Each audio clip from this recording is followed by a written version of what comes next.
Sky Power Radio and TV Services Studios, West Yorkshire, Leeds, Stencil Mount, Mustafa Jame. My name on a weekly civic education program, Signal, coming away from Tencel Mount. Yo, assalamu alaikum, batting along, I'll control Mobe Dauda and Ibe Water to call Bismillah and local program of Minka so the young and Tembensida. Now, Badimalo Mustafa Jame members here in program of Kunayan Tembeng. Yo, Bekurical Cutting, London, you feature Sky Power Radio and TV services by Co-Feature Studios, West Yorkshire, Leeds, Stencil Mount, and Accent Harit, Mustafa Jamenekal and feature Rajobi. Yo, come Dalta Kenyaming, local Nini and Tembensita, gonna program fe Kula Mimbe Dending, Ajako Al Mol Sulale, Civic Education Program, Jamano. Alfal kataram fe jamialo lokung kataram fe pukanaka kacha kula mialon ko ay mol sula ngaje ko ulon sula kul di gambe banko kan tembeng defo vengela yalong ndalda ka kenya men language buga ke problem de jang English be na ngalon na mol siara nanyon la mol siara jang bi me malum fu Suleiman bi adebe introduction o kelani fula kan wala also amanke problem the language buga ke problem de jang. So on that note, I'd like to say warm welcome to you all. Well, first of all, Mr. Mohammed is the you can introduce yourself, Mohammed S. Ba. Welcome on board for the first time, Sky Power. Hello, are you getting me? I can get you loud and clear. Okay, I am Mr. Mohammed Ba, fondly called MS, a journalist, and then I am the president of the Gambia Press Union, the umbrella body of all journalists. Pleasure having me. Thank you very much. Mr. Suleiman Ba. Okay. Yeah, thank you, Mustafa. I am Suleiman Bokar Ba, currently an academic and a researcher, focusing on the creative economies in Africa, and also teaching interdisciplinary subjects, including media and legal foundations, media law, professional media and academic development, so on and so forth. Yeah, so that's me. Thank you. Thank you very much. Sol, you balangan niyo musalmini man Sol. Anyara, etrela. Jarama Mustafa. Assalamu alaikum, bandiraɓe. Onon wonɓe min darde e hettinade. Min calmini on, min yetti on. Miɗen calmina koreji mon. Ndara no mbaɗɗon. Comme no min mbaɗirta ni rek, yontere fof min kawrat ɗo samedi. Min jewta kabaruji kewɗi ɗi gandanta ko kabaruji affaire Gambia e ɓiɓɓe Gambia. So min kawrat ɗo min jewta leegi min pamodira leegi min pamodirta kono anniyaji ɗi fof ko gotum ko no Gambia yarata yeeso ko ɗum umminta men ko ɗum joƴƴinta men. So hande noon miɗen keɓi ɗo ne wayno ko yewtere fulɓe ko fulandunaɓe hawri ɗo hande so na bamba bambane ko e sirawo pullo so ko no ɓe mbiya ko nduya e kayru rek. Min noon ko Souleymane Dieng min wonata next président Gambia o min lomdoto Adama Barrow teddungal mon. On jarama. Jarama Sol. Karim Bamba enen mbare mo kenne ɓuɗum sebule mol kon ɗum Bamba. Bamba wultare de. Okay. Yo, assalamu alaikum wa rahmatullahi wa barakatuh. Badingolu. Ngal kontong. Bi be manila mbulu bake because comme lu ngam bitam fula beji ja. Bari kondal ta kala nyamen drom ngal kontong atol la moy la nyimalu. Atol la moy la buñare wolu. Sibito sibitin dalta men na drom wala mo kanajang ka banko la pol kacha civic education ka molu kalamutandi anen ka karangali fanam bulu atol la moy la. Parce que atol kuma yatan tolte andong kuma la moy la wala ka kumo tenden no kuma fola fawte mbal be tentulam mbal jeyla andum be la fela pour aller mako e fanan alkala yamare ndingol kinyanan saje salong ale munel mira anda la mira lol mo munel ala baraka bake bamba maslamu kadi moroto Mbarawake Kadima Kumara. All comments and contributions highly welcome. Momo ye comments or contributions wala nyinin karo ilafta minkela. You can leave it on the comment box. We'll note it down and put it into consideration. Right. Our topic title today, Independence of the Media. And we've got Mohamed S. Ba as the MS, as the president of the Gambia Press Union. Mohamed Ba. Yes. MS, if I may come to you, independence of the media. I don't even know. What does this mean? Independence of the media means the ability for the media to operate freely, give out undiluted information to the public, hold the government accountable without interference. Independence has a lot of indicators. For example, economic independence, which is very key. When you talk about independence, probably people will just see, okay, is media just giving out information without being gagged, without any interference?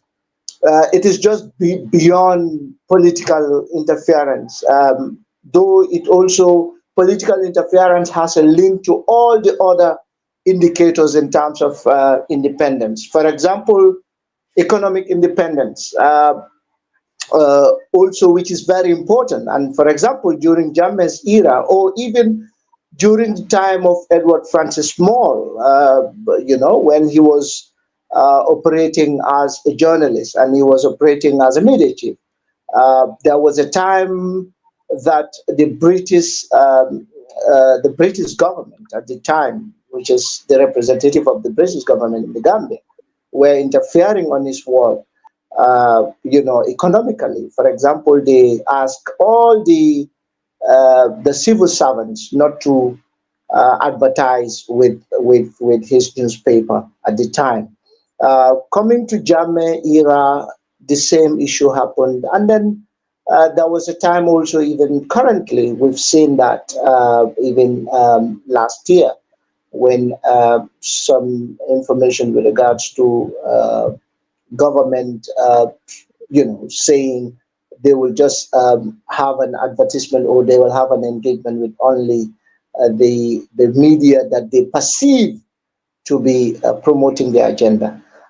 So also, well, as I said, you have to be independent in giving out information, but also people just, as I said earlier, they just look at political independence, but also having the space. You can have politically, yes, you can have a democratic dispensation, you can have probably freedom of expression by extension, but if you don't have the proper and the right legal framework to protect the work of journalists and media workers, then it becomes a problem. So independence precisely is the media to having the right legal, political, economic independence to execute their duties without any problem, without any interference, as I said. So that is my own understanding, and I think by extension that that is what we can call independence of the media. Thank you very much. Independence, you did mention political and economic. The economic sides, we'll be reiterating on that today, to be fair. Yes. But do you think, I'll come to you in a minute, folks. You think, is this happening in the Gambia? Independence. Is there any independence of the media in the Gambia? Oh, you're asking me again? Okay, yeah. Yes. Yes, by an extension, yes. As of now, yes, there is a bit of independence compared to the Jammeh days. But still, when you talk about independence, it's questionable.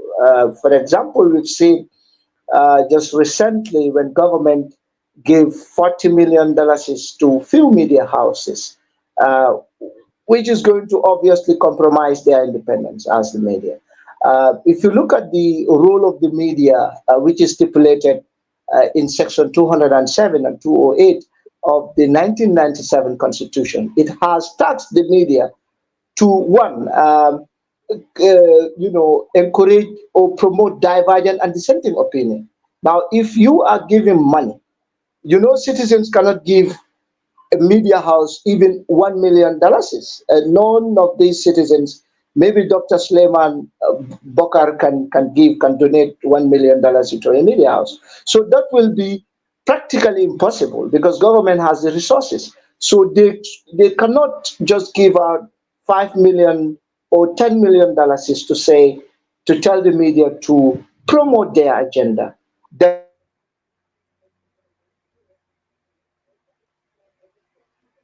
The media is related in section 208. If you look at 207, it also states the role of the media in holding government accountable to the people. Then, if the media, if government is giving money to the media, a few media houses, then that independence will be compromised. And media, I can tell you for free, government mostly they are I just want to learn. Government mostly are advertising with the media houses, especially the newspapers, because sometimes it is a requirement. When government advertise with these newspapers, they struggle to get back their monies. And I can tell you free, I'm still a practicing journalist. And this is really, really affecting the economic independence of the media houses, especially the mainstream media.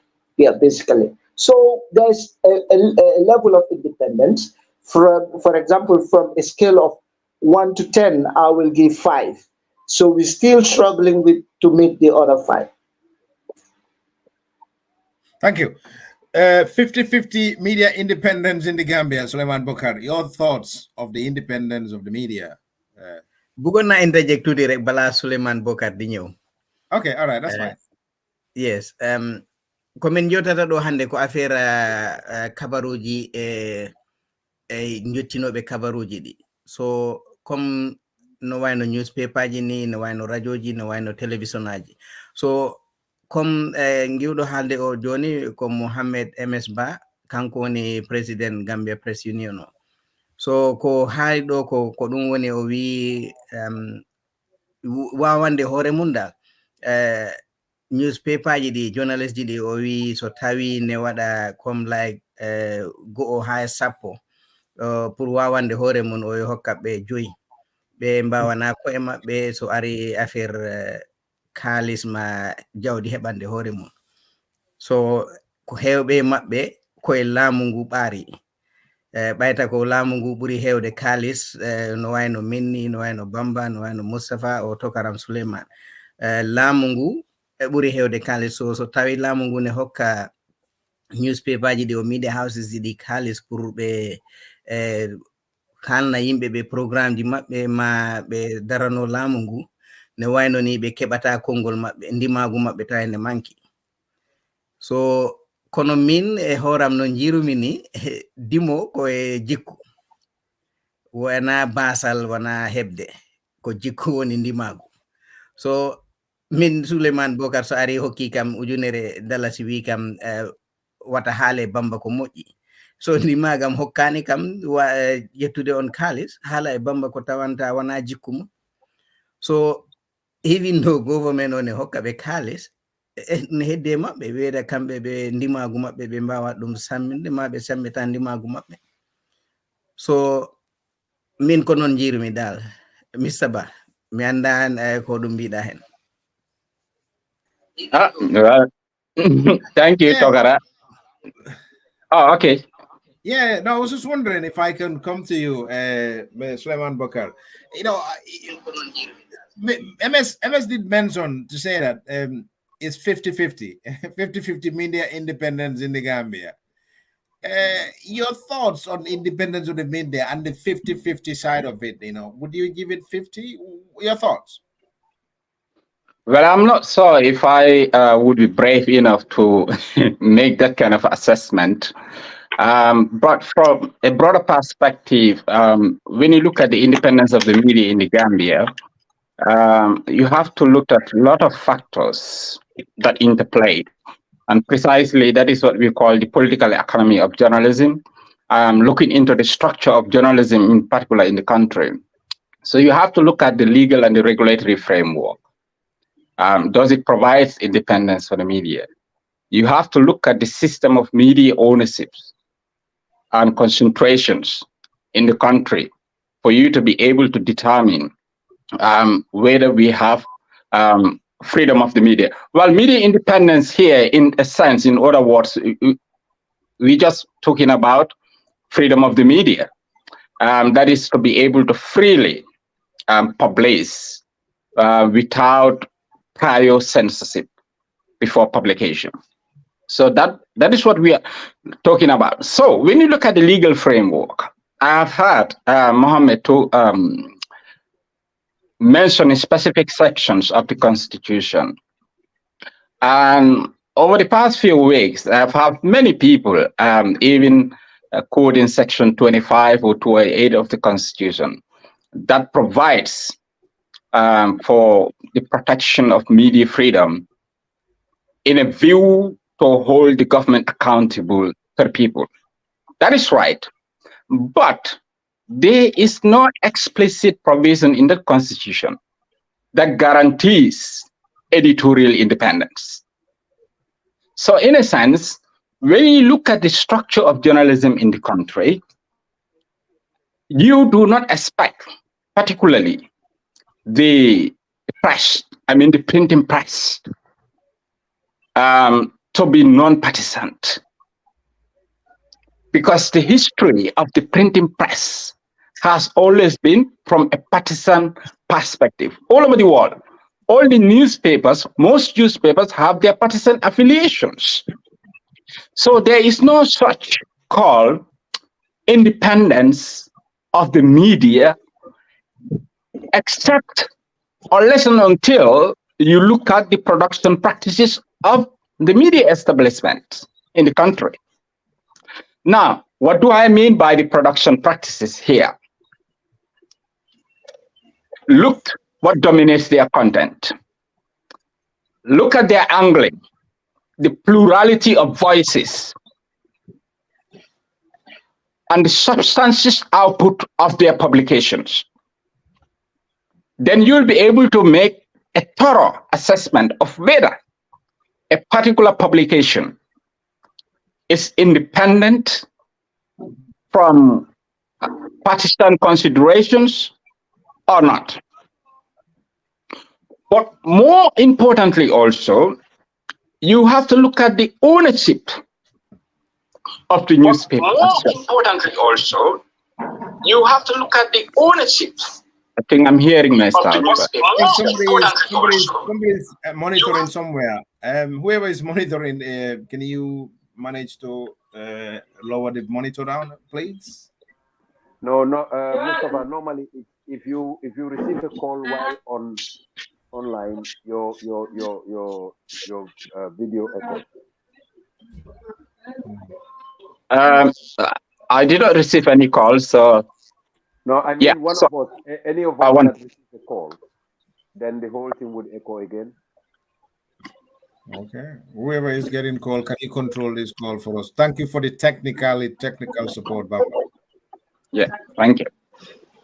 So the specific issue here is the $40 million that was given to selected media houses.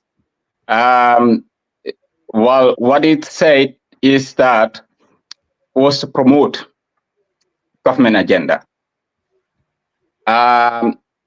which was more or less an indictment against the government.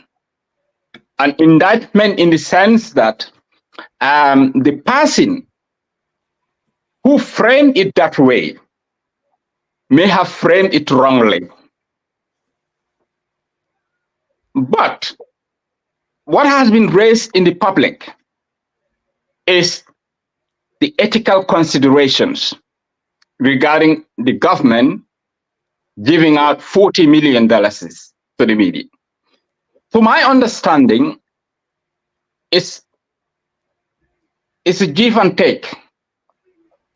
The government did that expecting services from the media, advertising for them, or making sure that there is coverage, enough coverage on what they are doing in the country, because maybe they felt that some of the things that they are doing, there has not been enough coverage around them. So they have to support the private media to be able to have coverage. So the private media in the country is constrained, seriously constrained in the Gambia. By looking at the content of the publications, you can tell. Now, how many specialist reporters do we have in the country? Maybe one or two. In fact, I don't know any. For the media to be able to have quality coverage,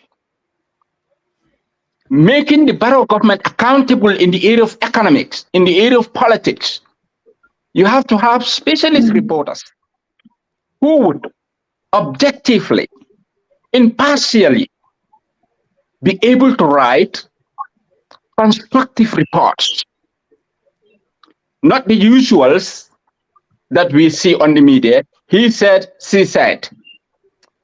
Bamba said, the Gambia is a failed state. Suleiman Jeng said, Barrow has failed. Those are the kind of stories we are seeing. Great stuff. Now, those kind of stories, I'll quickly summarize. Yeah, please, thanks. It's quite easy. Comfortably, you attend a workshop or you had a single interview to come up with those kind of stories, and they make it to the front page. That is different from taking the conventional method of news production, making sure that you dig deeper into policy materials, relying on data, plurality of voices.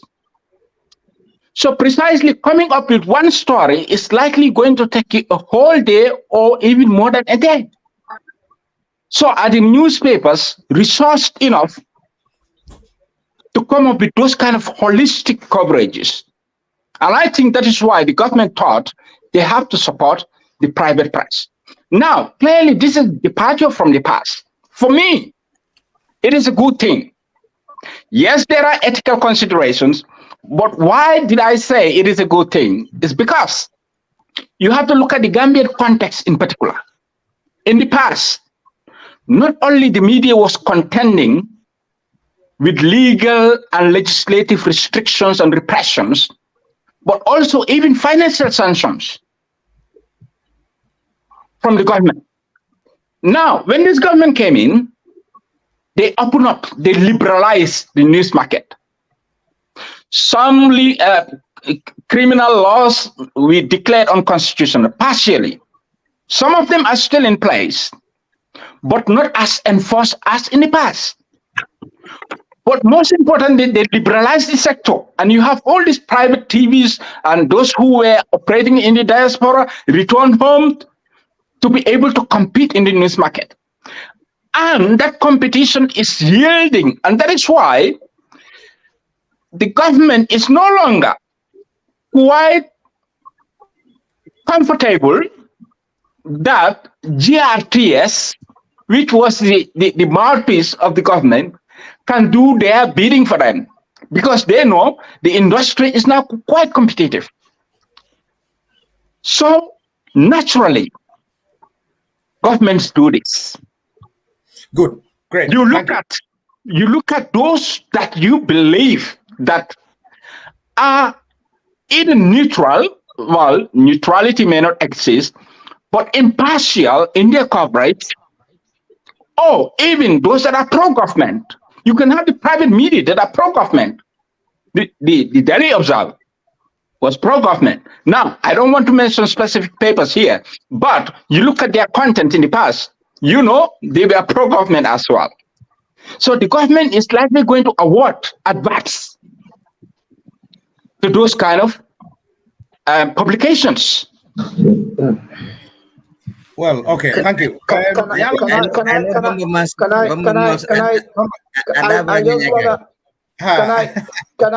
I say something? I don't know if that's Bamba, so 1 minute now. Go on, Mr. Ba. No, President, allow me. So, Mr. Bamba, Lafaka Diamu, Suleimani Minfo. I think probably, yes, I will agree with you. The media landscape is open and there is a lot of freedom. I even said it earlier that we have a free landscape, compared to the past. But I don't think I disagree with you totally that government should give few media houses. You know how it works. No, just wait. Quickly, let me clarify that before you come in. Let me finish that line. I am saying it's a good thing, but it might be discriminatory in the sense that you cannot handpick few amongst the many and decide to empower them. But it is a step. I understand. I understand your point. Yes. Okay. So now, for me, I am not saying government cannot fund. Even right now, if you look at our statement as the Gambia Press Union, we are even calling on government to fund the media publicly, like public funds. You understand? But not to pick, and it has to be institutionalized. You cannot just pick 1 or 2 people or 3 media houses and fund them. If government want to empower the media to help them in their agenda, GRTS is there, Daily News is there. These are government and these are government media houses. Though GRTS, no, just wait. Allow me. Again, what you are telling us here, what Jammeh was doing was right. That's what you are telling us. No. You are getting me wrong. Okay. That is not the case. Just allow me. You don't know what I want to say, but you're just cutting me off. Okay. What I'm saying is, government should institutionalize the funding. Like you have to make sure that all the media houses are empowered, because you cannot talk about democracy without the media. So how can government make sure that they empower the media to ensure that everyone has the share of the cake, and then they can operate in all the government accountable? With all due respect, I would disagree that government should institutionalize funding private media houses, because these are private media houses whose sole objective is to make profit through their media houses. Why would government fund such private houses to make profit? Through public funding? Yes, of course. It happens everywhere. It happens everywhere. In other words, you are saying government should create funds for all private businesses so that government could help them make profits. If you want a very that's what you're saying. Debate, if you want a very constructive debate, we would have to listen to each other. No, we are listening, but what I'm saying is, we are talking, I can understand government. Suleiman, can I come in now? Okay, please? Go ahead, Bamba. I just want to say this.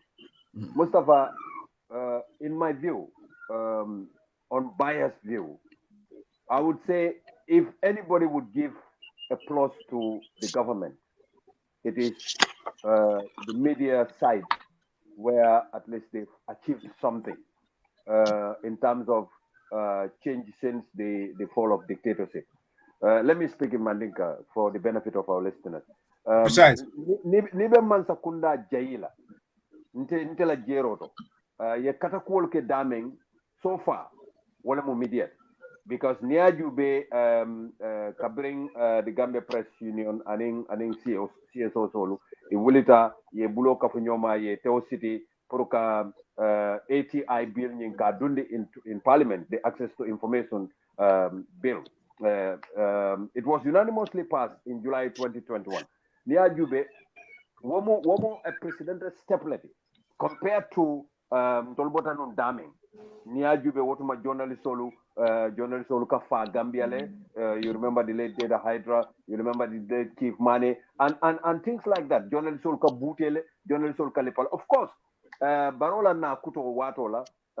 We remember the Faraba Bantan incident, where a journalist was beaten by the PIU severely on camera. So Wolmu Fende me alonko I nuclear warandi. But recently, Gambia government falinta demanding because Najeko ila kasembo ta ka journalist bulo toromondong ka le koto I fanani yo demanding ol detle bar biri mol wurta ye I murta koma demanding.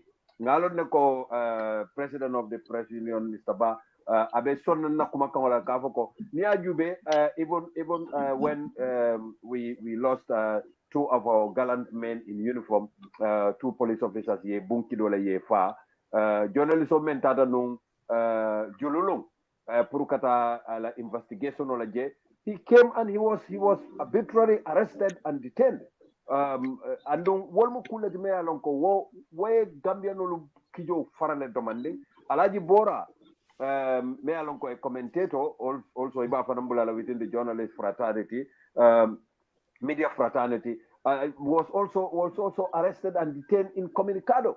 So wol kusival kamolu niyo kuyandile akamolu kijo farani. But obviously all pruka be kafunyoma ka be ke bolo kono Gambia government of today the only area they got wrong in my view, if you ask me, this 40 million Dr. Suleiman Ba is talking about. 40 million Kawasika Kadi journalists, a selected media house. Namoele President Baba Fokanko Wakakele everywhere, all over the world. You know. No. I didn't say that. No, more for that. You said for that everywhere. No, I said media subsidy. I'm not saying. I said supporting media financially with public funds. It happens. Not the 40. Not the way government did it. No, I am in this. No, it's not the same. It's not. Because government in Menke, we do know that, of course, supporting the media through public funding. Woman can capacity anywhere in modern exactly. Recently, I'm correct. War is totally wrong. It is an correct. On the freedom of the press because exactly. I'm correct. Ekanyine for hadama dingo ibuka fa Marseoto or ibuka kitu te Marseoto because public place near okay every dolbe wule lakafo amo kendelem dolbe wule lakafo hanimo jawolem, so it would always bring about divided opinion, and the same applies here because antena jeroto ntenga minje mansakunda I do agree with Natomako because amange ku jawoti bari na ntena reservations minti janni mansa kundabe o kodo bondila kadi private journalist holla GRTS BJ inyanda o kodo dunila GRTS ka update so that I digitalize isaje ni kenung GRTS digitalizer come other countries like Senegal and other places isaje ko yalon ko ning GRTS ay dorangol menu sula be aya sotole then as ruling party like NPP si kodo bondino safo okay mba dila nying media houses sola because nyinu benna programul janjanna they have every right to do that. Any other media house mi alonko yaje ko nyinu buke sembentu ya wolkela doko doyandi ite wol fonla because mo mi alonko am abukatara na interest of promote la munati na benna na fulo bondi la kadi o marila right so okay but I'll say I think we have to announce this here program because Dolbe journalism le promote and stuff like that. I have just been informed that the former director of Gambia Radio and Television, a former colleague of mine, Mayor Lonkona Edo Kokele at the Gambian Embassy, Mr. Malik Jeng, passed away today at his residence. Oh, yeah. Alaji Malik is somebody that I know personally, Mole Mati Mayor Lonkona Edo Kokele, when he was the tourism director at the Gambia High Commission in London. And he's someone very dedicated to media press freedom. And of course, I think Kumayatale, Purunga Alasango Kankulajang, Ngamul Fanandani, Puru so Duala, Puru Alasaso Abjana Kalanchola, as a Jo Jannatu Firdaus Lakanin Kila Bendi Sallallahu. Assalamu alaikum. Bamba, thank you very much. On behalf of the management and all team panelists on here, our sincere condolences to the family of the deceased. May his soul rest in peace. On that note, Honorable Bakari Ba, Bijanne Mialon Deputy, Birinil Lual Bedala. Welcome on board day. Thank you. What a transformation. Thank you very much. Mampare follow. Bamba interject ala information ola. And coming from Wolemuko. Kodo nying this 40 million naya taranung GRTS ay menu jorangol menu soto mansa kundaya dundi je for GRTS ay state of the jorangol soto aka programol kenu ni coverage nata isita coverage kenu like OIC nying instead of Senegal ala television kana ke sembia they should have been equipped pour kawo program cover without any external support. Then ni government yo kodo bondi mafola ha obviously amake ku jawoti. Secondly fanang naya taranung na lopitanol je borol soto miya lonko e o jorangol soto miya lonko nimo sasa tanita je isi jarano isi good attention no soto no ni mansa kunda yo kodo bondi ayadi journalist lansafo ha yake in the right direction but nyinu be caring wol manke wo kodi ba bondi yadi journalist la pour que la programme sembentu ya I think it's a missed priority. Thank you so much. Baraka. Honorable Bakari, welcome on board. Nka ko imeta jang ibederi ngala ibe safero kekang because biri lua be pasila nga jiki wala nga sobiko yefen kalam tajele Honorable Bakari Kamara. Thank you very much, Mustafa Baraka Bake, meaning Oda panel control. Yes. We have what is called Access to Information Act. Is no longer a bill because I'm sure it's already been assented to by the president.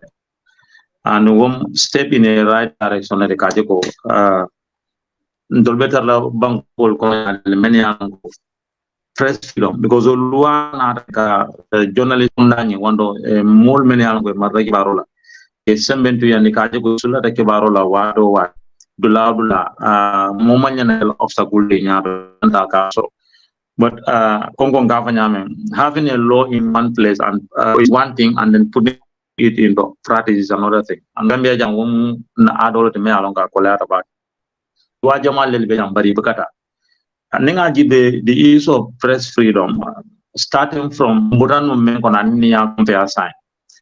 Improvement Kerala demanding. Yo but sign kata nyaming, there's a few incidents for many along go, outlet many along go to Mosul the press.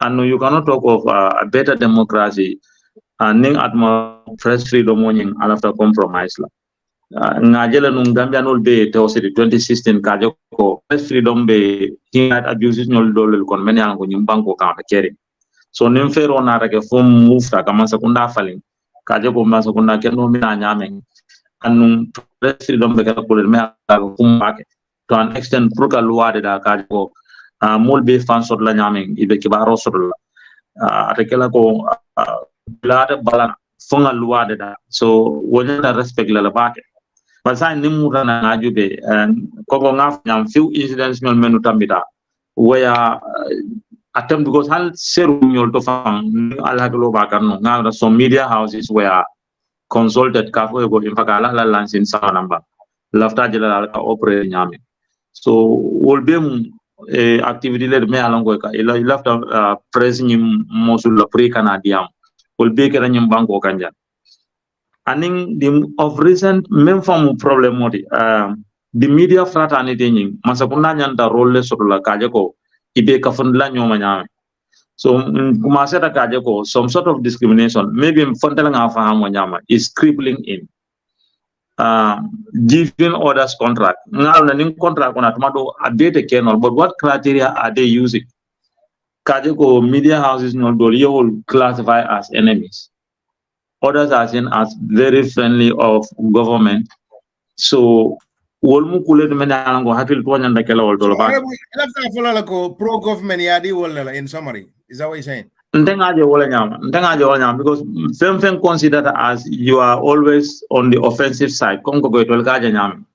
In fact, most of the issue of most of the time barrier kata more tema ndola Africa bangolka problem on naboira the most important thing is dialogue is very important and not even namange journalists kunda always Mansakunda should come out and then not only come out but be honest with whatever they are doing so now we certain ko dol ke kan ling media ya findindi obuka dia wol fam problem o tara na rol obuka dia dul ka ko media in portrait nyamen obentol kala enemy le de mol nyako. But if you are sincere in what we are doing, if you are sincere in what we are saying, media should not be seen as movement as enemies. So, but most of the time we all know how African governments operate. People do things many correct. So ni media narako media house A is an enemy. So those are the things you may use. Kajoko, this other one is very friendly, but this other one will become a dima, and then this is a national issue. So, quickly, Purna, Honorable Jansaje, it's true. Government should create some sort of a public fund to support the media across all structures, including especially community radios. They are quite important in Gambia in terms of raising awareness and holding all state institutions to account. Not just, whenever we talk about media independence, always the focus is on the central government. And sometimes that is quite wrong. Look at state-owned enterprises. Advertisement or kedame. Well, are they holding them to account? The NAVEX, the GRS. I mean, these are institutions where corruption is quite endemic. But the ones that they are advertising with, full whole investigate labor. But always our focus is on the politicians and the central governments. And the media's work is quite much more than that. And that is why, if you are saying that the 40 million been allocated to few of these private media institutions is wrong and unethical. There has never been a transparent system of advertisement within Gambia through killing when it comes to the media. It doesn't exist. The president of the Gambia Press Union is here. Has there ever been a transparent system of awarding advice to the media in the country? No, not It doesn't actually. exist. Yeah, and the media, Major Salah, the media also, those that receive this adverts, they are not transparent. They should come to the public and say, this is the contract or this is what we have. So I think transparency also is lacking. Well, ethically, they could, but they are not obliged. Remember, they are business entities. Legally, they are not obliged to do that. But ethically, but ethically, yes, that's what I'm saying. Ethically, that's what I'm saying. Ethically, yes, they could come and say, look, some of these publications here, particularly in Western democracies, you go there, you go on their website, you look at all their donors, those who are funding them. All of them are there. Yeah, that could be done. Yes, I quite agree on that. All right. So, but yeah. Thank you. Nay, your thoughts? This whole thing, the 40 million, the independence, the 50-50, because the Gambia Press Union, the Gambia currently, the independence of the media is 50-50%. I don't know. Your thoughts, Nay? Yeah. I mean, I'm just saying hello to all of you, and Suleiman Bukar and Mohammed Ba. Welcome to the civic education, and it's good to see you on the platform, both of you. And also saying thank you to Honorable Bakari for always making the time when we really need him to be here, and very patient with us as well. And my two colleagues, Bamba and Suleiman, thank you so much. Good to see you again. It's just, sorry, I'm late because Saturdays are not easy when you have to run around with kids and doing things and trying to catch up with this. Mustafa, thank you for all the time having us here. I just raised my hand because I just want to go back to Suleiman is talking about, and then Bakar Muhammad was reacting to that. Yes, I understand holding government accountable, because they are the buck stop also at their speed. They are the one who put themselves at the center of attention, because this government is starting to do what we used to see in Jammeh's time. Then we are bound to be scared. We are bound to raise alarm. We are bound to tell them to stop and reflect. So for me, yes, the government should be held accountable, because we see, Rui Ram, so when we see these things crippling, because this is not the first time the government had did it, we saw the OIC, how some media houses were favored to be giving some of these advertisement or covering the OIC. Now we are seeing media houses being selected at the detriment of GRTS, because when I just came, Suleiman was talking about how Senegal have to come to rescue us. That 40 million could have done a lot. In Norway here, there is extremely strict media advertisement control in this country. In fact, TV stations are not, especially state TVs and this public, they are not allowed to have advertisements. In Norway, it's not allowed. Two, there is a budget for media as well. And that's why when I even reacted to it, I said government should have a media fund. And that media fund should be also given to, we have GPU. Government should also empower GPU, empower them with the capacity, infrastructure, the resources to be able to also manage funds like this. I understand 100% that the media struggle like any other institution in the Gambia, any other individual in the Gambia. But government also should put money there, but not saying that if you don't like me, you are not going to get money. If you don't support me, you are not going to get money. Lima Munuta understand, Moine, these media houses in the Gambia, they're all private. Luta government warlena phone, because they're making money for themselves. So they're not reinvesting it in the public. Why should government? No. Suleiman, no, it doesn't work like that, because even here you have private media houses, but there's a media fund. The pot is lying there. You apply. When you meet all the requirements, you get the money. Wow, you apply. I can understand, Lulu. They can apply on the basis why these are private businesses. Rendering services to the like public. But No. if you bring, like in Norway. No, it's not just a private business. I think if I should just come in there quickly, Tom, just to help. For me, let me just come here. For me, can you clarify? I think Suleiman GPU, which is the organization, overseeing the management and the supervision of the press, government GPU Lavara fund.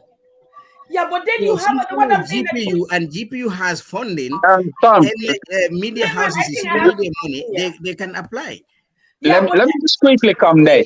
Funded. Mohammed, can you? Let's bear with me. Just bear with me. Let's hear from MS Ba. MS, your thoughts on this one? Reaction towards about this? I think Suleiman Jeng is getting things like he's personalizing media work. Like he's personalizing it too much.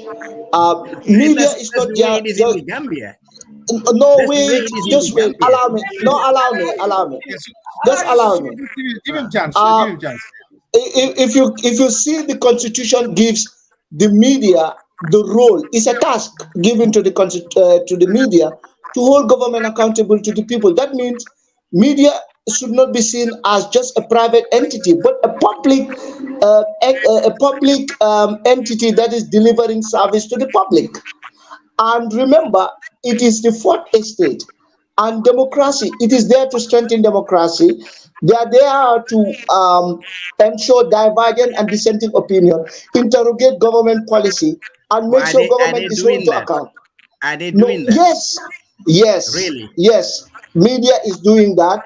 I don't know which content you are reading, but which of the media houses in particular? A lot of media houses are doing that. A lot are doing that.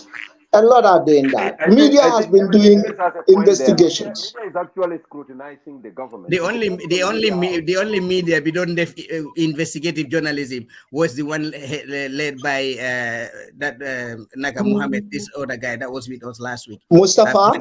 No, Mustafa. I will say no. I will say no. Not only that media. Maybe you are. Yeah. Maybe I think we also, our brothers living in the diaspora also should understand local context. Maybe you are exposed to that, but you are not reading. How many content are you reading from the Gambia? For example, all of them. Allow me. Media. Did you read for okay? Allow me. Just allow me. I'm now giving you facts. Just allow me, please. I just need examples. If you give me examples and say this newspaper, media houses, this is the story that let me talk. Forea newspaper. Are you following Forea newspaper? Yes. They do investigation. Since 1989. No, I mean now. Yeah, I do follow them. They do investigation. Punch newspaper is doing something. Even last week they published Women and Society on their Women and Society column. They published very fantastic story on child labor, on child issues that are affecting children and women in the country. So I think we also have to go and read content from different media houses, and we assess. Before we just say, it's only one media house that is doing that. Look at the 90%. You are just talking 1 out of 100. 1 out of 100 papers. Okay. Because if you look at the papers generally, like Suleiman Ba picked at the beginning, there is a standard that needs to, reflect on the media houses. But most of the time, when you look at their papers, it's just gossips. They've attended a seminar which everybody know about the seminar, and it's covered, and then they write about that. They have a private interview with myself. They put that as a headline. These are not ethical publications that we expect from the kind of journalism, the ethics you are labeling, the media houses at home. For me, they are nothing but just marketplaces for making money. I will disagree. I will disagree. Yeah, you can disagree with your opinion, but this is my opinion about the media houses. Yeah, I will disagree with you partially. I will agree with you somehow, but I will disagree with you because if government does something, it is important for the public to know. For example, if government, no, just wait, just allow me. If government validates an education policy and they do a workshop around it, don't you think it's a public interest, it's an issue of public interest? And if the media publish that, don't you think it is important that they publish it for people to know that government has brought up a policy and this is what is in the policy? And this is the pros and cons of the policy. So it's not every workshop story is bad. Guys, we have to be realistic. Yeah, but anything we are not saying that is bad. But if you want to give, we all know very well, government there are certain secrets they can't come out to. It for public. It concerns national security. But my point here, state-owned broadcasters like the radio and the television services, Mansakundala interference there is kind of the reason why GRTS is not able to function as it should. Because exactly. Just recently, like I just mentioned my wonderful friend, Alama Alay Yamfama, Alama Alay Adundi Arjana, Alaji Malik Jeng. You remember Alaji Malik Jeng, Biriata no GRTS as the managing director of GRTS, ala contract in February. But what actually happened was the government, the central government, they had two camps. One camp was for Esa Jalo, my friend, to take over as MD, and the other camp was for Abubakar Dabo to take over. So there was kind of a conflict, and it went overboard. From Bantam Kol Bota Kalama, Mol Bota Kalama, Diamo Siata, Kol Venketa, Modu Kesize, the chief of staff, has to write to the permanent secretary, Mr. Seidi, Kafai Kowel, Abubakar Dabo, ala letter Alari Sin, Ale Malik Jamurundina. Because Bir Malik Jamurta Modukea, ala cousin, of course, we all know that they are related. But Biratata, I want to continue. Modu K spoke with the president and they had to change everything. Where Brown men on GRTS, what for GRTS like named Dentley? Because GRTS has been the oldest broadcaster, covering Gambia cable and wireless time, covering time immemorial, covering Bankoma independence. So okay, Bamba. No, yes, Mustafa. Lafte la stand alone jarek and then microphone in dela.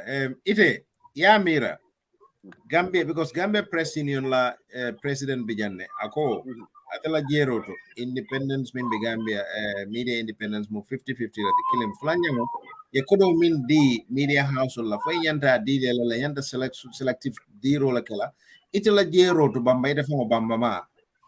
No, Mustafa, wo kakodo di jona media houses wala 40 million wo mu bandi yalati wo mu tapale yalati wo mu criminal yalati wo purka media houses all sang nte akoyen dimi bakele because obviously mbarinde ngo dabe jele my cousin honorable Kamara can bear me witness fatu mu mbarinde ngo lati nte man happy ngafo le fan openly ko fatu nyanta ko do sayndela le ngafo le openly ko ñunu bey Haruna Dramé ñoli be nyanta ko do ñu sayndela because iman na kata in the first place. No, honey, Suleiman,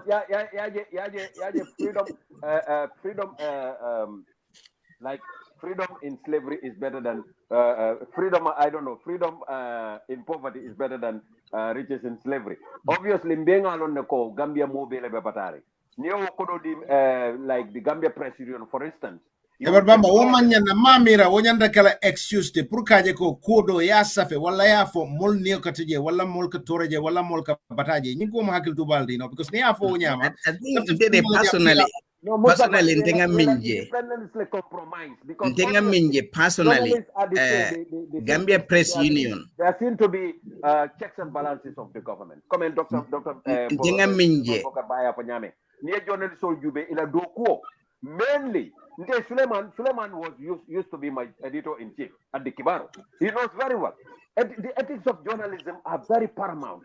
They cannot be compromised. Once they are compromised, you lose the integrity. So it's compromising the Gambia, Bamba. In summary, I think I will for at the beginning go hadama dingola foroya wole kumayata beti ni mu foroti andung ite alonko kela foro ya kanta mote sanola. So ni atara ni journalistol, you know, they were ethical and they were moral. Hani government ye 1 million di 1 billion di momola iba reject la on the basis ko it's not ethical. Imanyan na wotala. They would reject it. Jamila time I mo jumale call aya offer appointment. Will ye appointment or reject? Barola time I mo jumale call ayu offer appointment na woli appointment or reject because ila morality and ila ethics may allow ko iningo mansa kundal si doko ke because they got their conscience, they got their ethic. Item ning mansa kunda doko kenola ndena jeroto ndinga minje government nyanta minkila follow wole muka GPU ke strengthen ka facility sol dila ka fund dila so that isila independent no soto no isaje isi media houses sol manage no isi sopono wolfanang isi race ye world standard o soto mbe sulata minna because they is using Norway as a parallel and we buka compare woleng Gambian journalist sol imanke clinty iboko ibekela clinty nayatra they have the support. But it's support nying te kenola ne ada GPU fang itel fang la kebal inyo mo kurungol tije because corruption of futa abe GPU fangoto. No, that's not true. That's not true. That's because there was this time Fatula ala nying our program there was a problem. Alla GPU executive pour kamol select. What was the corruption? What was the corruption, Jen? What was the corruption? Nepotism is corruption. Is that not corruption? What kind of nepotism? Guys, oh my goodness. Mr. Jen, you have to bring Let me quickly come in there, Mustafa. Maybe you say I'm defending, but okay, Honorable Bakari, we'll come to you in a minute. Nay, your observation before corruption in GPU. I think maybe you are just trying to say things. Yeah, go on, Nay. I might just come. Mohammed, I think one thing I also want you to really to really put aside is this generalization of the diaspora that we need to read, because diaspora, what we know in the Gambia, I don't think Gambians even know. And I'm saying this with facts because I work in the Gambia, even if I live in Norway, it's a fact. What we know, they don't even know. So let's not generalize the diaspora because of I'm not generalizing. I'm sorry, my apologies. My apologies. Yeah, MS, can you let him finish, please? My apologies. My apologies. I'm not generalizing. I think Suleiman Jeng, I think people like Suleiman Jeng, they are not in touch with the realities on the ground. Yeah. Thank you. Because they got me read on the media houses. Mamira Molka will read. I just don't say things for the sake of saying things. For based on facts.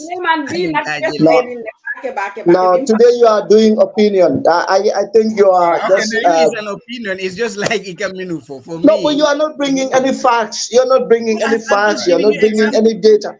I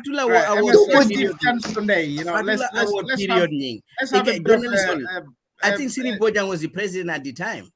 In fact, Sirif is listening at the moment.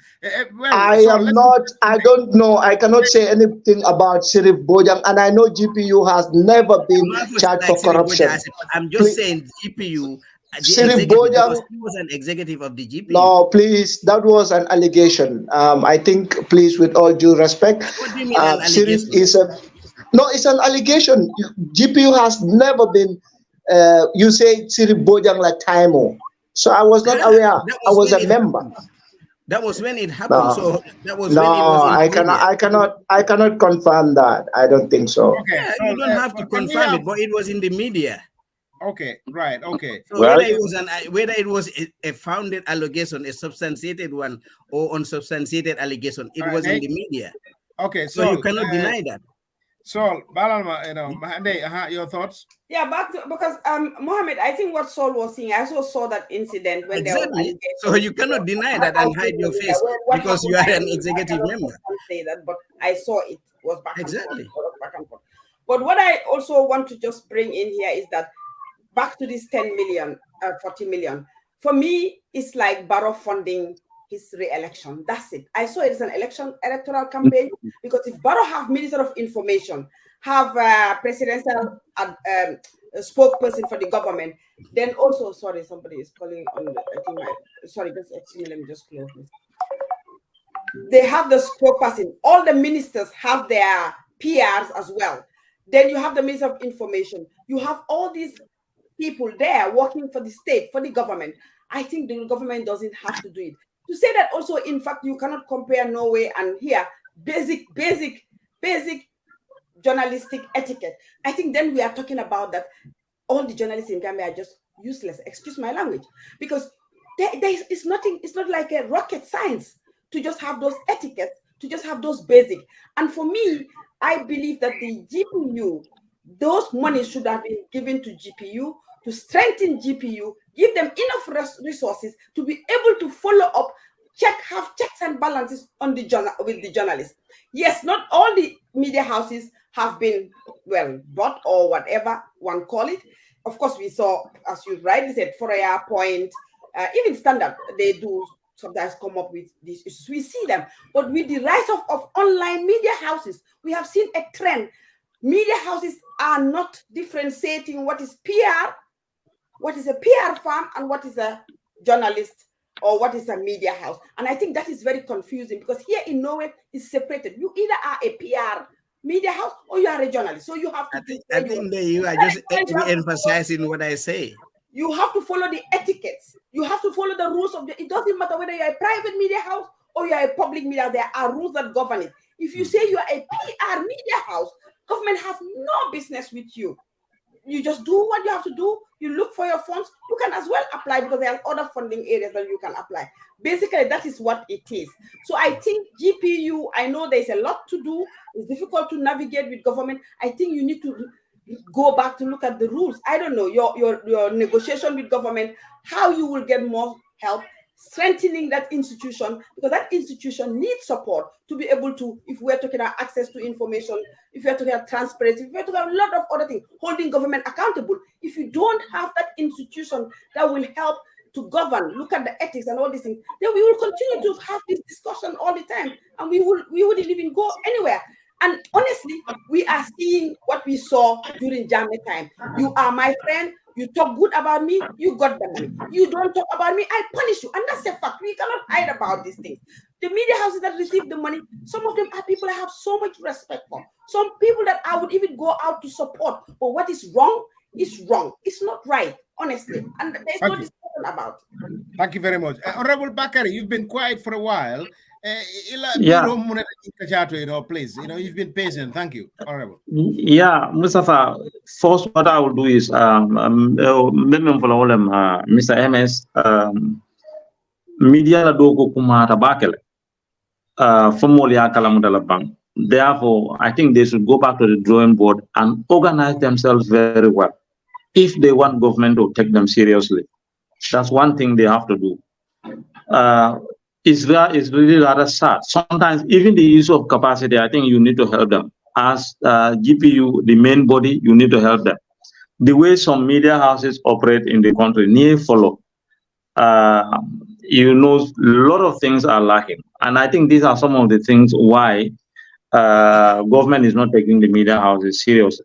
There are ones that I do follow. The media houses not all follow, but even the way they operate in terms of giving information, you see a trained journalist on a radio or on a television will write a wrong spellings. That one is sending bad signals. What type of journalism are we talking about? And then the other part, which is really lacking in this country, journalists will not focus interest for the capacity problem. All the investigative journalism is very important. Why a lot of Gambian admire Mustafa? In fact, Mustafa should have continued. Mustafa Dabo should have continued with Malagan. When the issue of Minister of Fisheries land Finditanum, a lot of Gambian develop interest to know what is happening because of Mustafa and method may use in making investigation. There are a lot of corrupt practices. There are a lot of corruption cases in this country. Look at what is happening in GPA. We only see these media houses just tell us, yeah, arrest like Yasama. No, it's more than that. Go in detail and you do your investigation. You expose them. Once they are exposed, they will be ashamed of themselves. Look at what happened in the history. It's a case in point. That one is a good example. So investigative journalism, for me, is really lacking in this country. In fact, what happened is I think they have a common platform. If you send a link media house A means of it, B also apply. If you follow them, no different. Languages are the same, everything. So this is why one clear mistake will get wrong. So I observed that one a lot. And then finally, let me say this. I think we have a problem and we need to do a lot. Gambia here had the issue of morality. I think Suleiman talked about is really lacking in this country. People don't think about it. More journalists and let me tell you, the information you are giving more consume. So need to get a doctor design. Want to need a emphasis on Kodoka. I've got a problem with is everywhere in this country. Second thing, what we are saying is the National Assembly members giving 3 million people. We talk about morality, and today we are talking about has been giving money a pre-advertisement of the government, a government council. So we will talking about something different. So sometimes for me, I feel as if program fang identify as Gambian Holland because moneve mol bulida but ngata because ngajele mol filter many items and some they will take it. Thank you, Honorable. This Suleiman Bokar. Suleiman, your thoughts, because I don't know your thoughts. This issue, the issue surrounding the economic situation of the media in the country is quite complex in terms of adhering to ethical standards. The media generally is not a profitable business in that country. So all they do is to rely on adverts. Look at the online. We all go in there and read freely without paying any subscriptions. The newspaper sales in that country is bad. Sometimes those that would be selling the newspapers, you will go back with copies. The circulation is quite limited. Why would I buy a newspaper copy that carries a story that I already know? Or maybe I know more than the story carried by the newspaper. Okay, we are all in agreement, I'm not discrediting the journalists at home, but I am a Frenchman. I just say things the way they are, whether it pulls down with you or not. But the fact of the matter is people are not taking them serious because of their outlook. If you are selling a product, you merchandise it in a way it attracts your customers. But if your merchandise is dusty, is rusty, why would people come and pick it? No, go to the next shop that has a better, display of the merchandise than yours. So Mustafa Dabo saying if he asks for support, financial support, people will be most willing to support him than, for instance, Suleiman's newspaper. Suleiman, please note down your points and allow Suleiman Bokar finish, and then we'll come in. Yeah. Okay. So the reason why I've mentioned these things is because the media need to survive, and certainly, if the government offers them a contract, they're most likely going to take it because they have very limited funding models in the country there. They have to pay their reporters, all the associated production costs. Notwithstanding, that does not mean the media should negate its watchdog role. And last week, I gave an example of a Malawian newspaper called The Nation. It was owned by the country's vice president.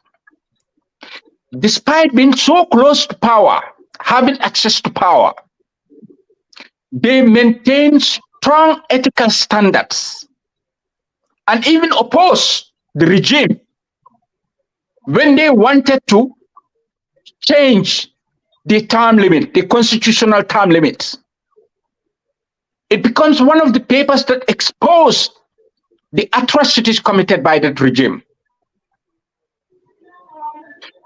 But if the media is seriously constrained financially, it would be difficult for it to carry out its watchdog role, because you would not be able to pay for even good reporters. Mohammed knows, I mean, we all know, some of us who have directly worked with reporters in the country or were part of newspapers, we know how they struggle. We know how reporters would even go to workshops and start grumbling that they are not getting from, the monies they are giving them at workshops. So these are the problems of the, I'll quickly come now. But for me, sorry about me, I'm just raising my hands because they always kick me out. So I'm raising my hands so that they know that I'll follow you after you speak. Okay, this is a step in the right direction that needs to be encouraged through standard procedures, maybe institutionalizing. Suleiman, you don't think the way and format is done? You think is that I know it's questionable. I mean, there's no doubt about that. It could be discriminatory. It's not done in the most transparent way. But the media, the private operators, cannot reject it, because it's not unethical to accept money from the government to advertise for them. There are ethical concerns. It only become unethical when that starts to surface or show in content. And the reason why I am saying it should be encouraged for the government to institutionalize this is because it will strengthen the capacity of journalism in the country. Clearly, it's been stated that it's going to be promoting government agenda. Clearly, it's been said that the content is going to be, we have seen some of the beneficiaries who came out and say no. They've even discussed about the contract details.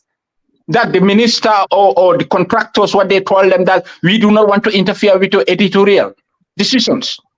We want you to have access to information to be able to cover our program. And I'll refer you back again from the beginning. The media was constrained legally, financially. Now, some of those laws are relaxed or are not even enforced. And like the honorable gentleman said, the MP, what the broadcast media, some of them are doing in that country, if the government goes by the books, they are likely going to close down most of them. Even in a modern democracy, if they go by the books with what some of them are doing, they are going to close. But the government is not even doing that. The government is even going further. They're even going further to try to compete by awarding. Maybe, yes, those that they perceived are lenient towards them or not. You don't think there are some priorities to look after before that? Okay, Nate. Well, obviously, every government would always have a priority. Trust me. We can say from a theoretical point of view, this is the way the government should do it, But in reality, if you were there, I gave this scenario to a friend who called me, and I said, if you are in a combat field, would you arm an enemy? He said, no. And I'm saying, in this context, I'm not saying the media is an enemy, but we have the partisans that would always pick up the other side. Thank you. All right. Let me come back to you, Mr. Okay, Bamba, according to the comment box, you call Solie then Nilabi Bamba. All right, Because Suleiman, I'm coming back to react to you because I strongly disagree in this perspective, because you yourself said that you mentioned something that is really serious, I think, because if the media, you say the media need to survive. Suleiman, we can say that to all the institutions, the public sector, those working in the institution need to survive. Those going to work, they pay them 2,500, they need to survive. Those who are sitting there, they need to survive. If all of them sit there and take what doesn't belong to them, or take money, or being induced, Suleiman, then we cannot handle this country, because the country, everybody is sick. Money is nowhere to be found. Everybody is suffering.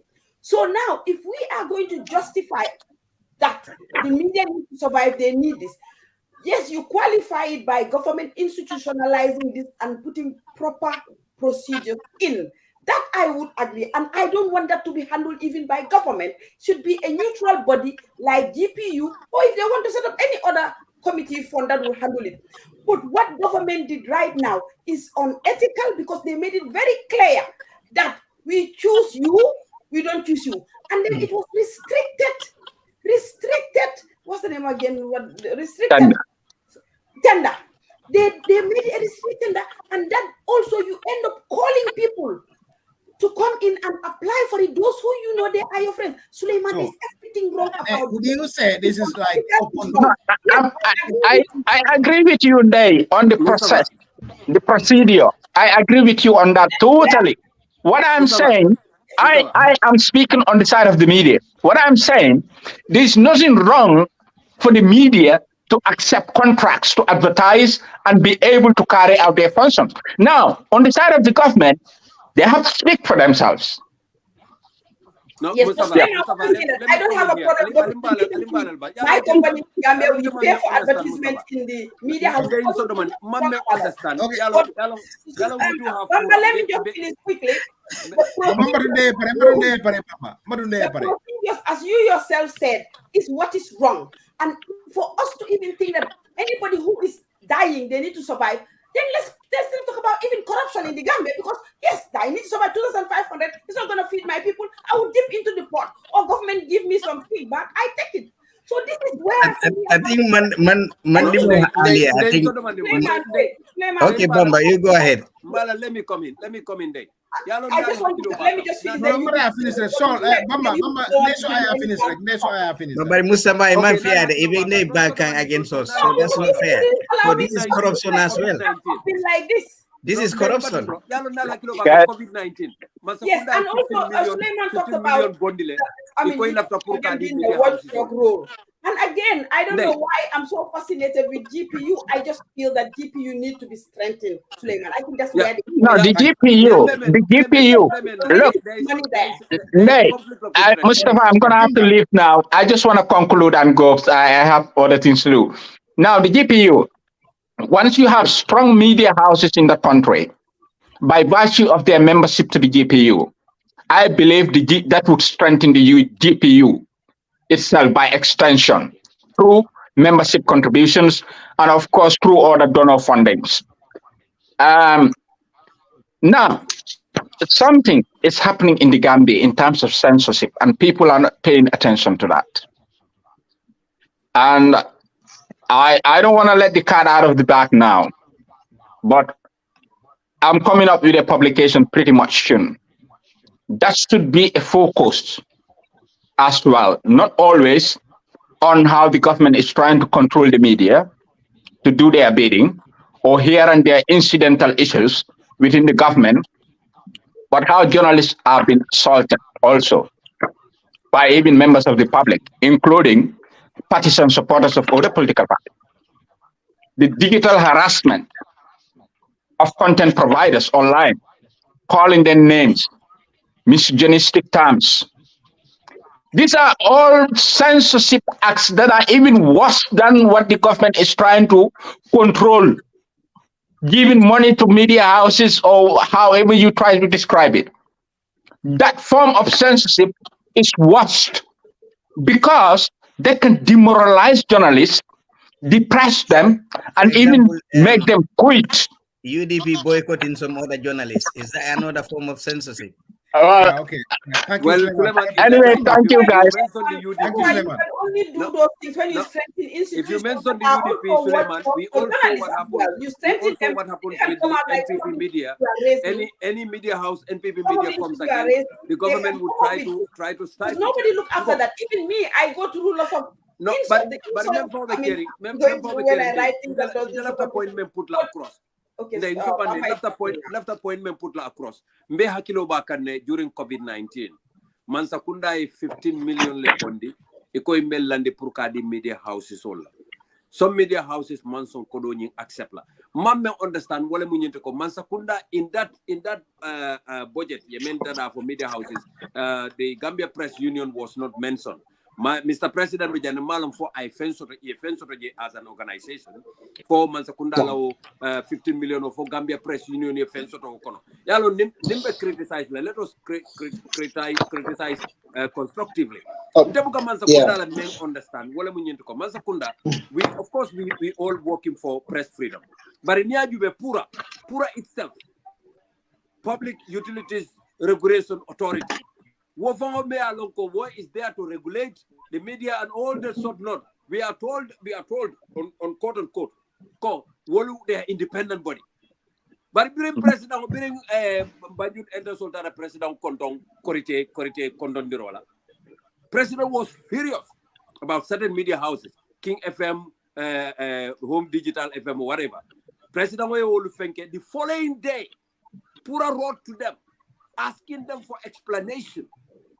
You know, so ntol mamme understand wala mu nyinti ko kajela ko wati o wati Mansakunda kala file puru ka bulu toromondi roke ni nga jube ni NPP media jube ni nyatili media house men adrong Pura would write to that media house. So ni Pura ko if we are saying that Pura is supposed to be independent, then obviously Pura's independence is all clouded in frauds and Mobuka understand no. No, Bamba, when you look at the Pura legislation itself, yeah, the Pura is not independent. Exactly. The legislation itself, when you look at the Pura Act and the Information Communication Act that they're using to enforce, these are all under the purview of political institutions, the Ministry of Communication. You are right. Okay, So, MS, can I come to you? Can I come to MS now? MS, Okay. what is your relationship with the central government? Thank you, guys. Yeah. I'm just waiting. Hello, are you getting me? Are you getting me? Okay, Bamba Mas, Uncle Bamba. Your relationship with the Gambia central government. How is it like? Thank you very much. I think he made mention of the COVID fund. GPU didn't even benefit a dime from it. It came through the Ministry of Information. Oh my God. That's too disappointing. I think Mohammed is hacking. Yeah, the internet connection is dodgy. These are some of the things I kept on emphasizing on the role of the GPU. You cannot have an institution like the GPU that is not strengthened by the state, and the state sideline them because this is complete sidelining. Sorry, the internet. Are you getting me now? He's back. MS is back. That's why I was wondering their relationship. I want to know the relationship with them. Yeah, Honorable Bakari, he will come back. Okay, Honorable Bakari, this thing is all over the place.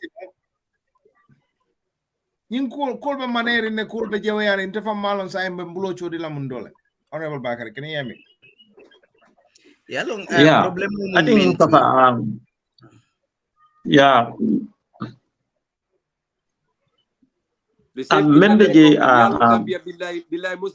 Mustafa nyanta tala Gambia la nga nyapi institution no dolu kam. The same internet problem. Yeah, you see, he's having internet problem. Mustafa, have you checked with Honorable Kamara is hacking? Yalo nteka mingfo. Min government nyanta Mansakunda nyanta minkela.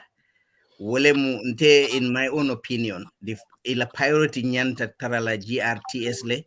You will sembentu ya, you will upgrade for GRTS. You compete with its neighboring states or other, states around the world in terms of, ila capacity, in terms of ila quality, in terms of ila product management. But in new woman ke, independently, because for instance, near Jube, Gambia, mo jama buka GRTS Jube. Ika Senegalese TV le jube, ika other world TV le jube. They don't listen to GRTS radio and because ibuka fen lamwe. They will listen to all the private radio stations than near jube because Mansakunda has interfered so much with the national broadcaster. Gambians lost faith in it. So in Nyanda Minkela, like the security services, in Nyanda reformul stuff for the GRTS, Nyanda design la, ye GRTS yari calibrate. You know, Mansakunda ye autonomy dealer isaje like the BBC. It's Suleiman, a story. Suleiman, ikanyim memfonfo, ni ajube. Mansakunda nyim 40 million men di journalist sola. Man disability help JJ because ni ajube disability sufana yela radio station no sotole Faida 1 FM headed by Lamin Mane womu disabled. So ning atra misalve Mansakunda cares so much about the Gambian people. That radio station, that private radio station may be lowering to promote disabled and stuff like that. If another right within society. Not better moment of disabled are not 40 million is a mispriority. In 10 fede is a mispriority. And there is corruption going on here in this. Suleiman, please, you people, you don't allow me to talk. You I also do Mustafa This is corruption. We're talking about corruption, but we are practicing it here. Okay, you go ahead. Mustafa, even Balumo Lekana. I don't know how that comes. I'm sending you Balum, sister. Balumo Kike. Okay. I don't know what is happening. Okay. Mama, you need to stop. But Saul, stop alleging me, please. No. You are practicing corruption here. They are not allowing me to talk. You see me how I've been doing. Suleiman. I think maybe Suleiman. Yes. Suleiman likes saying corruption. Maybe Suleiman don't know what constitutes corruption. He will just say corruption. Maybe I don't know. Maybe yes. Here before you go again, because the connection is a bit dodgy. So it's very bad. Can you help us with what is corruption then? Can you help us with what is corruption? No, I will not. Maybe you can. I can give you a special lecture on that. You can call me. Just take my number from Mustafa. At least you can help the audience because they are listening. So no. I need to help you. Okay. So my audience, I don't know what corruption is. So they will be no, you don't. No, you don't. Okay. Let me just say yes. The relationship with the government through the ministry, I think now government is getting much more closer. They have open door policy. I need to be really fair on government because what happened is, we initiated the Access to Information Bill from scratch. It was initiated by the Gambia Press Union, and for the first time, we incorporated the civil society and it was embraced by government. So that was a good partnership. And now we have a law. So that is a good partnership. Yeah. And I think we are also now working with the government to ensure that, because government has the mandate to implement, it's not the GPU, but it's our interest to have that law implemented to the fullest. So what happened is we had a committee called the Key Stakeholder Forum, where GPU is. I am a member of that Key Stakeholder Forum. 3 ministries, that is the Ministry of Information, Ministry of Interior, and Ministry of Justice. You have Tango, you have the Civil Society Coalition on Access to Information, which is represented by Saliu Tal. Saliu Tal, he was the former president of the Bar Association. And then you have myself and Tango Executive Director. So now we are working on trying to put in place tangible strategies to push or to discuss with government how to implement it. Because the law is now 2 years on, that is, we're going into the third year, and there is no commission. But now we understand that government has fast-tracked that through this Key Stakeholder Consultative Forum, because sometimes you don't also have to just issue statement, just go through other means, but you also have to probably you have an idea of how you can support government through dialogue and negotiations, and also through giving them ideas, strategies. So that is what we are doing. So now I can tell you this year, inshallah, there will be a commission. I think the commissioners have been identified already. Through the key stakeholder forum to the ministry, to the president's office, and to the PMO. Now it has to go to the National Assembly. So the names are identified already, and there was a publication around it. Because we don't also want to have laws without implementation. The National Assembly member has said that Gambia, we are very good in having policies, laws, but the implementation is the problem. I think also I would have challenged Honorable Kamara. They also have a role to play in media freedom. They also have a role to play in post-legislative scrutiny. That is because I had a conversation with them at the time. I think Mr. Honorable Kamara was there. I was invited to do a lecture on post-legislative scrutiny and also how media can work with the National Assembly. So we are doing all these things. Maybe Suleiman Jeng is not reading the media to know the content of what we are doing, but I am happy to tell you that we are trying to engage government. Sometimes government want to do something. Yes. Can I ask you this? What are some of the difficulties, like hurdles and that you get? What are some of the difficulties? Challenges are still there. Challenges are still there. That mindset of government, some government officials, to be open, because access to information is still a challenge. Some government institutions have improved. Some are still reluctant, probably the post-government dictatorship tendency. But now this law is going to compel you. You are now not just saying, oh, no, we cannot get information. Did you ever come across with a government department that is saying no to this? Have you ever come across with one? No, they will not say no, plain, categorically. They will not say no. Have you come across with one that would, like, twist and turn, say, come till the next day, playing around with you? Yes, some journalists are facing it. Some journalists are facing it as of now. They are facing it, and that's the reality. They will tell you. What are some of these government departments? What are some of them? Do you know? Like, for example, some journalists told me the petroleum department is very hard to get them. And that's the reality. Petroleum, even the police, like the police sometimes, I think they are more proactive now, but like certain information, if you want to write, like data, having certain data, to boost up your story. And there are certain also institutions.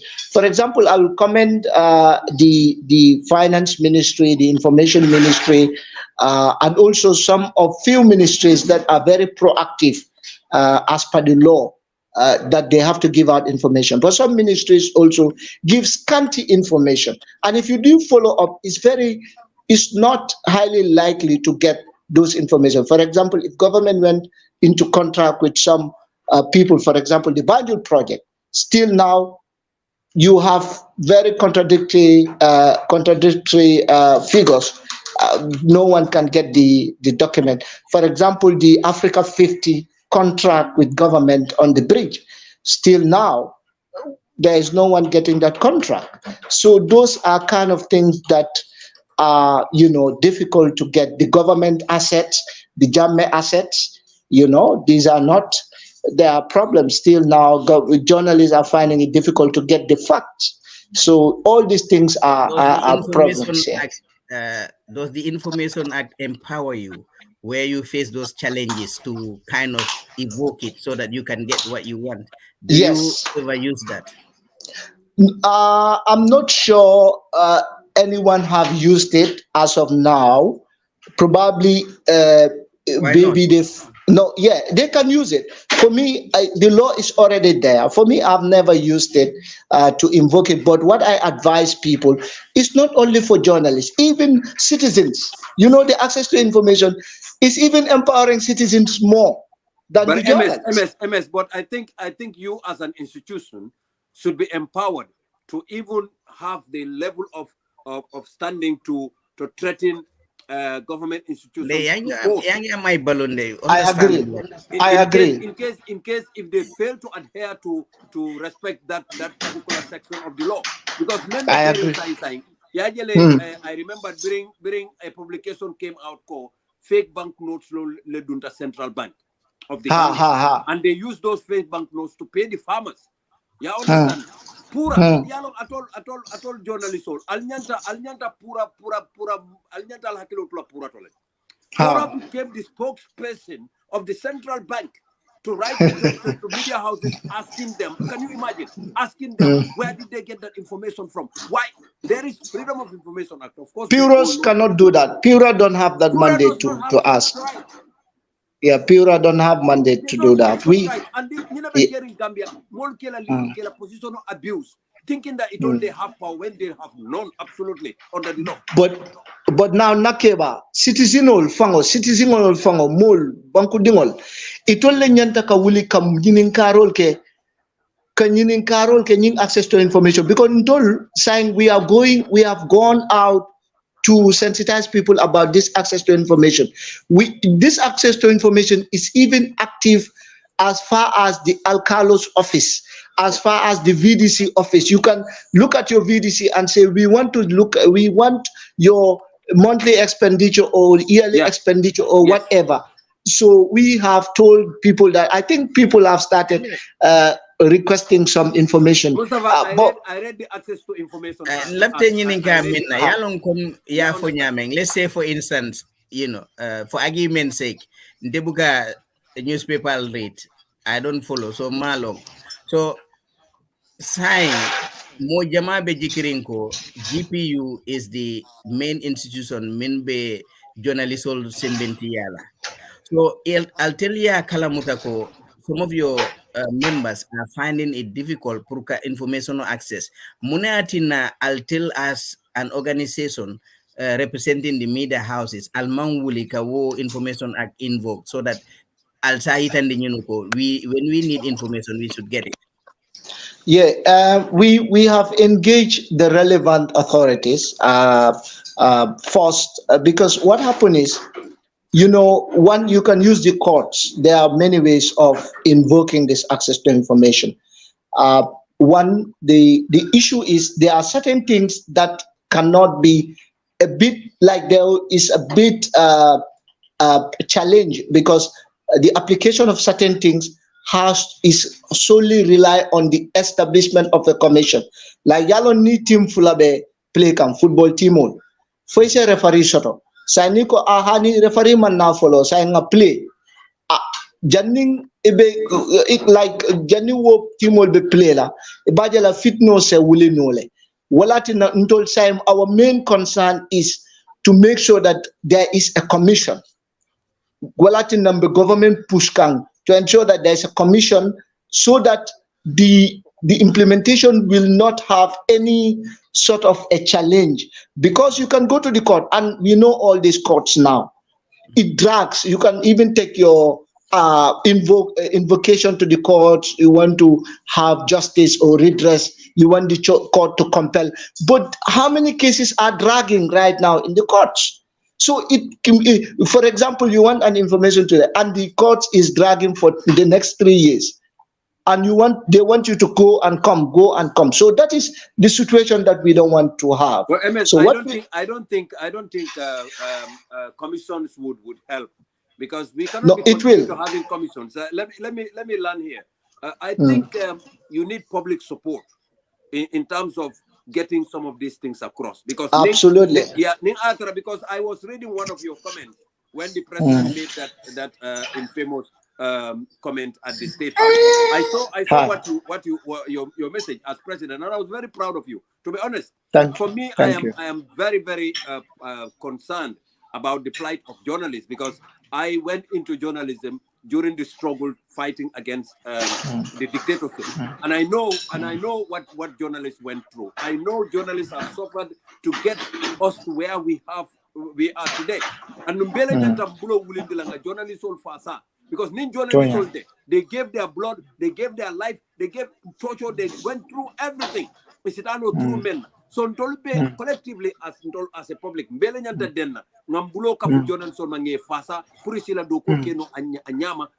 any hindrance, because despite we have a law in place, member law in Kamuko, journalists they should have information. The state should apply Kadila. Anim banku dingol. Journalist lim banku dingol. Ha.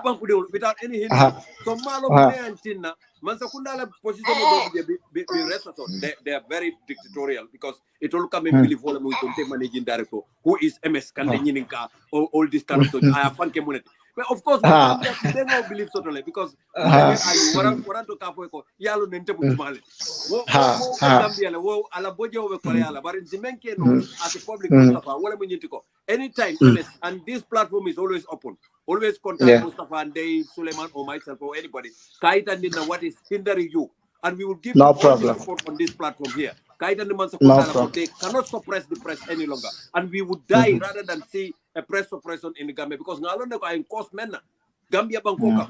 Molu Sinatale Laba over time on Nintenga Mol command the telephone or Gambia. Ika when you Jumale, Bama. Ika command Munela. You know, people are so more than that, Kido Be Kuntule complete and no,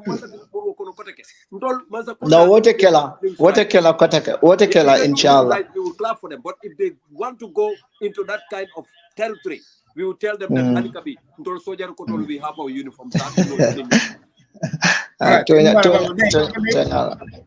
Yeah, Mohammed, I'm just coming here again because for me, as usual, the institutions, I'm just a fan of institutions because as I always say here in Norway, when we even talk about Africa development and all these things, I said, look, we don't lack intelligent people, we don't lack experts, we don't lack the resources. It's just the institution don't function. If we get supposed to build those institutions, we find. So I don't know because I read the Information Access to Information Act, but then I still fail to see strengthening of GPU because I don't believe in commission, and I'll come to that because we have commissions here and there, and I see that a lot of the time these commissions, Barrow bring his people and former AFPRC who don't want to see any progress in this country because I know them, I see them. I'm talking based on facts now.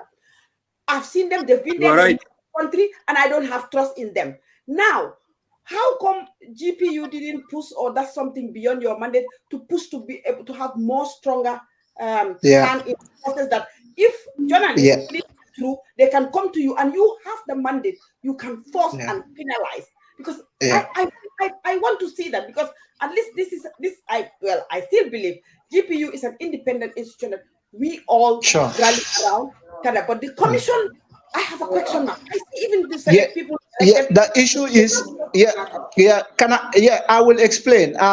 Initially, GPU suggested, because information is human rights, is a human right issue. So we suggested that the commission should be part of the mandate of the Human Rights Commission, because it's already an established commission, and implementing it will be easier. But when it went to the National Assembly, they said this is very important for them. It's the National Assembly members.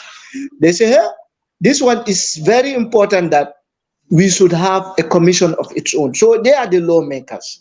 They are the ones that, because we gave them options that, okay, before you set up another commission, why not we push it to the National Human Rights Commission? So what you do, you will just have a commissioner that will oversee the access to information specifically. Then you will see that the Human Rights Commission will do its mandate and make sure penalize, because they have a quasi judicial, what they call a quasi judicial mandate. Functions exactly.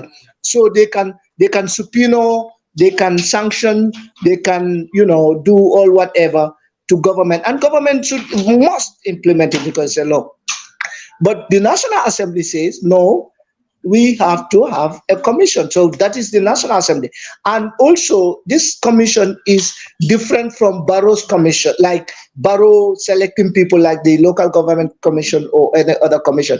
Because this commission, even if the appointment is done, it has to be scrutinized by the National Assembly. And they are not answerable to anyone. They are answerable to the National Assembly. So I think it's good. Let's just test this thing, because people who are there are people with integrity. Most of them are from the civil society. Sorry, Mohammed. I'm very sorry, Mohammed. But their integrity is from the people I saw. I I thought that even the likes of Fatou Jai, I will see them there, but I didn't see. So I'm like, whoa, because that would have given me hope. But the people I saw there, honestly, I lost hope. That's why I kept on insisting on GPU, that they should give them money. And I will continue that campaign. I will not give them. They should give them money. They should give them capacity. They should strengthen them, because I believe in you. And they all from UDPO. Commission I see, honestly, we will come back here and talk about it. These GPU is an independent people, Are they from UDP? people that They. have to be Are they guided. members of the UDPO? You are suffering Okay. from UDP pural sickness. All right. Okay. Don't mind. Anyway, finally, Mr. Ba, my question is, I thought this guy now. you know, we talk about corruption, we talk about nepotism, and a lot of people like me don't know what corruption is. Can you help the audience understand what is GPU doing about corruption and what is their stand against corruption? So you still want me to tell you what is corruption? No. What is your position against corruption as Okay, GPU? what is GPU? What is GPU doing? Do you know people like Mustafa Dabo, even me, myself, and others who are doing investigation, like Flex Dan, you know Flex? Yes, I know. Flex Dan is good. Yeah, so they are giving opportunity to be trained as investigative journalists. We've trained investigative journalists.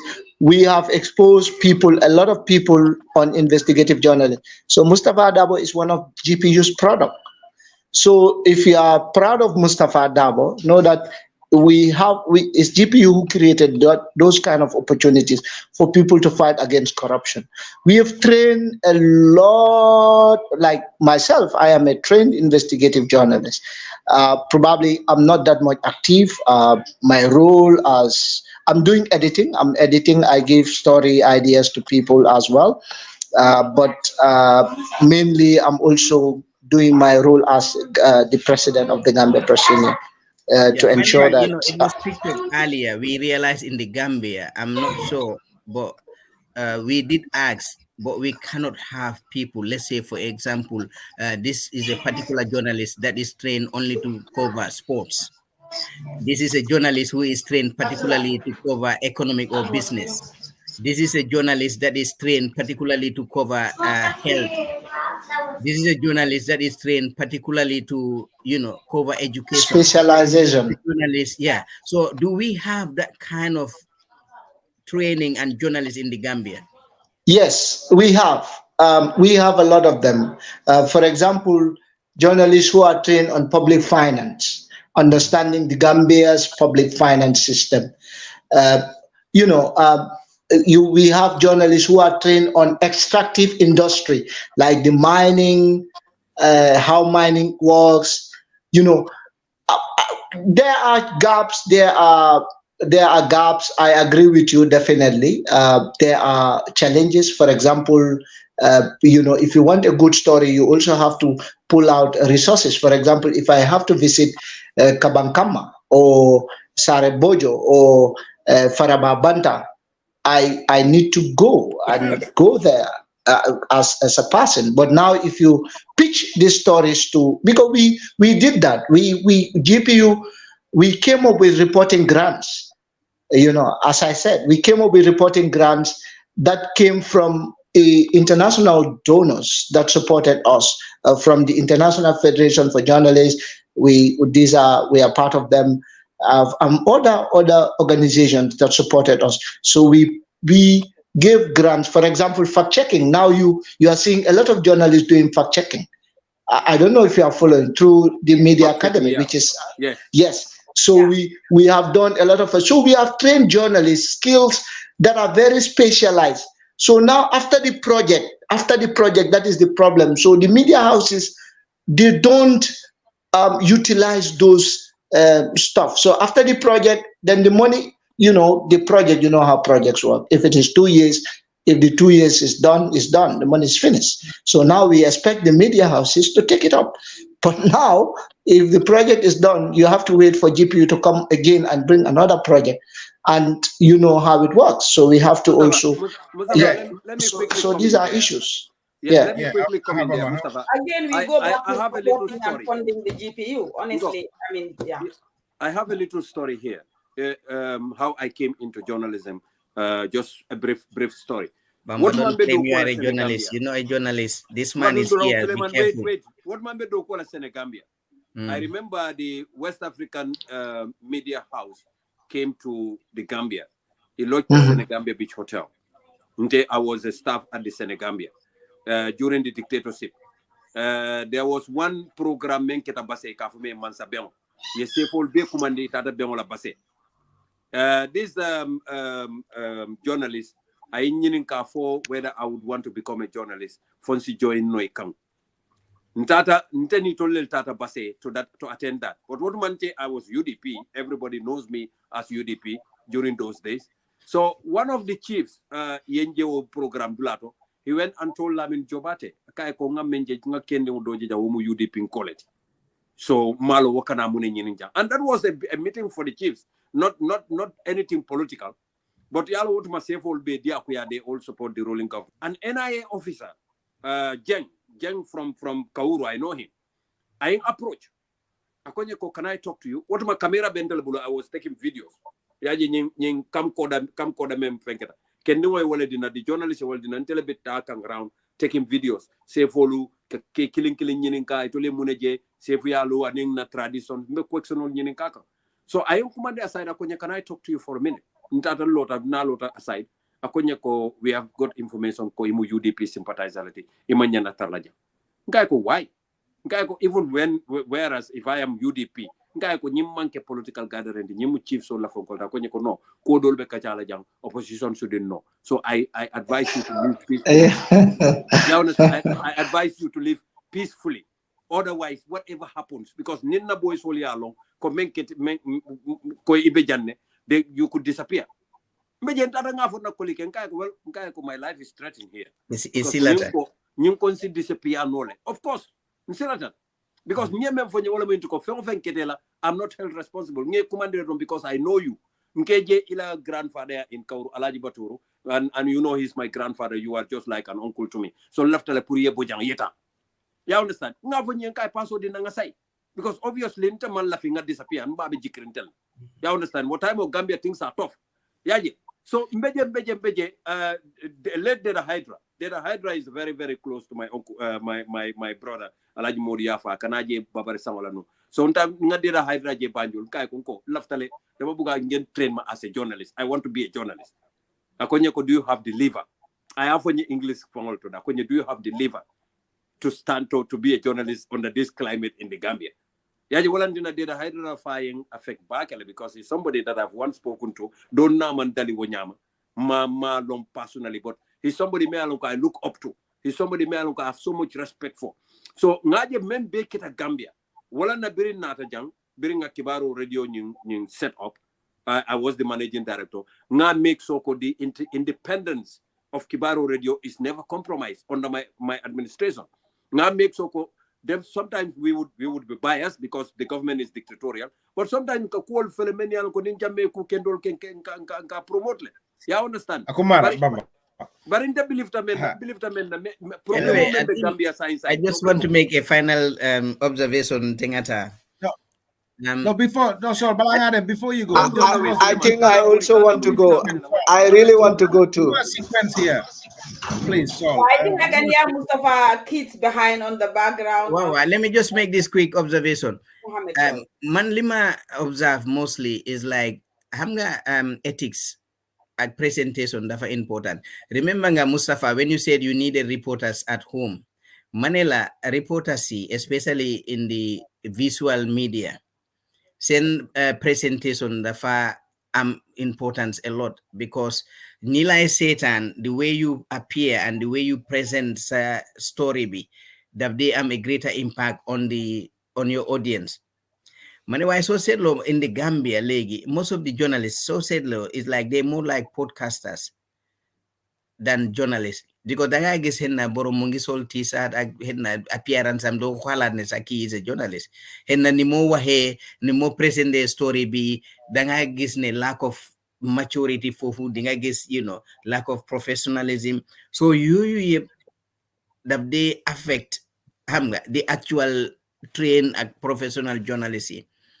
man, people like me, because then they appear on the social media. So like you say, you know, journalist. Man, I'm not a journalist because I've not trained as a journalist.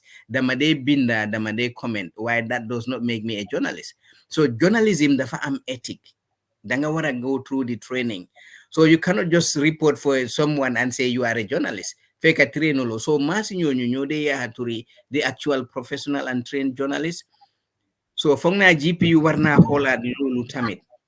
Yeah, just follow up Suleiman quickly. Bala Mohammed did them. Mohammed, does GPU also have that mandate that anybody who wants to be a journalist, you have to go through training through GPU, or it's just open, just like this? Yeah, what a new Amsun school be? You know, it was a first school established, which was the GPU School of Journalism, even time Jamme. You know, there was no university school of journalism. Like there was a university, but school of journalism. So there was no journalism school at the time. So more than 2010 you is a journalism school. So we also established what we call the Media Council. Media Council because Hamden the Pura, in terms of content, their capacity is it's limited in terms of content. Maybe they know all the technical stuff, but the content. So what we established this Media Council is a self-regulatory body. Because government, if you could recall, government wanted to bring a bill to set a media commission that will be constituted by government, and government will be the one regulating the media. So Nyun GPU, after we advocated, Amga Suleiman Mom, maybe do they follow in progress? So Mota, there are a lot of laws. Yeah, exactly. Even the Pura issue. Even the Pura issue, my Pura Bunbugona take these 3 radio stations that you were talking about after the utterances. We went to Pura and told them you cannot do that. And we went and resolved that. So we are doing a lot of things anyway. It's all right. Okay. So I'm not disputing, Mr. Bah. I'm not disputing that the GPU is doing things. It's just like the Barrow government. So Sita Bopa acclaim the Barrow government has done something laudable. We are not a government. We are not a government. We are a union. Yeah, Lima Wahmoy. If we are a union, we don't receive taxpayers' monies, so it's a different thing. I don't read, but you don't listen as well, because if you listen, you would see where I am landing. I'm listening now. I'm listening. Okay. I'm not saying the GPU has not registered successes here and there. Why? In as much as you are registering successes, you have limitations. So those are the limitations that we need to draw your attention to, so that you can work on those limitations and strengthen the union. Because for me personally, I think government should set special funds for the GPU to help you, strengthen yourself, to help you, in terms of capacity, in terms of training, in terms of facilities, new empowerment. Because that is the only way. When you are empowered, you don't have to kind of let government manipulate you in a way of supporting your. Yeah. And let me tell you something. Sorry. A quick one before Mustafa comes. Do you know GPU last year we were able to secure a funding, like a funding from the British High Commission, a funding which is like over like a little bit of $8 million to build a complex. Do you know we went through all the processes to acquire a land from government, but we are still frustrated. Like government is not allocating land. It's just allocate land. We build a media center. Look at Senegal, what happened there. It's the government that built their GPU center. GPU. It's the government that built it. But us, we said now, let's acquire. We got money. But that money now, it's because it was a given time frame. The money was diverted to another organization. So we would have built, and we already have the plan. It's just government to give us the land, and it's not mailing you. No, we went through the legal way of acquiring land from government. So Yeah, but We apply. what you should have done, all the media houses, You don't all want the to media inform us. houses. You But don't bring remember 1 minute. The public You don't needs bring to them into the public notice because maybe you Exactly. don't want exactly. Exactly. We need That's to what I know wanted because to say. obviously what is a missed opportunity for the So- media house because ninga atra misal fe ali fonko ali funding soto before the government would issue nonsense land to MPs and supporters of NPP at behind the army camp there. Obviously, Dulanyanta create for a media house. That place is a center. I think that's a bit of an oversight, Mohammed MS. But MS, but before we go, I think you should, you feel free to reach out to us here for us to disseminate any form of information you think it might be of public useful information or consumption for the general public. We're here, you know where to find us. Your final thoughts before we go. Thank you for your time. Your final thoughts, MS. Yeah, I think you guys are doing a great job. It's important that, especially online, Sky Power. I've watched you once. I think when I was in the US, I was able to watch you and Mustafa, discussing on Jame assets. So I think this conversation is very important to bring Gambians from the diaspora and the Gambians that are here to discuss on issues. There are a lot of issues that are happening in the country. There are a lot of issues. There are a lot of problems.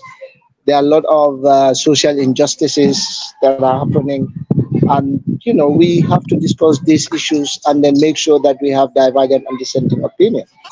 Suleiman Jen, I know you are a brother. Thank you very much for your opinion. It's respected. Your right to say whatever you want to say is noted and respected. I think the Jobate is also very objective. It's good that you also bring that idea from Norway, how they operate. I think is very important. Our Uncle Bamba Mas, that was also a very good thing. So I'm also available whatever issue comes to play. We have to show ourselves to discuss with the public. And thank you, Mbading Mustafa. Honorable is back. Honorable, thank you very much. So I really have to go right now because I'm sweating. Before you go, I just want you to go with this. That sometimes, I'm very provocative, but it's not personal because this is how we can draw information from you. So sometimes it's like I you can respect play, that. the dummy to get, the wise from people. Because when you just come here and whatever you say, we agree on that, we may not get to the facts, and then the audience might not, find it interesting. Sometimes Suleiman, you had agree. the gentleman saying that get he's these things sweating. out. Okay. You had the gentleman saying Bamba I is say I UDP, respect so you. don't please, listen to Suleiman, Bamba. All right, thank you, MS. Thank you for your time, MS. Thank you. It was a pleasure to have you. Thank you. Right, Honorable, I think I'll come to you quickly, and then Honorable Bakari, thank you for your time. Yeah, your final thoughts. Yeah, for the first time in Norway, it's so hot, so I'm sweating here too. Okay, thank you very much, Mustafa. It's like I was off sometimes. The connection was bad. Thank you very much for having me, and I thank the president of the GPU. I think all the suggestions that were made back improve on their activities, and then we hope to see a very fruitful relationship between government and that of the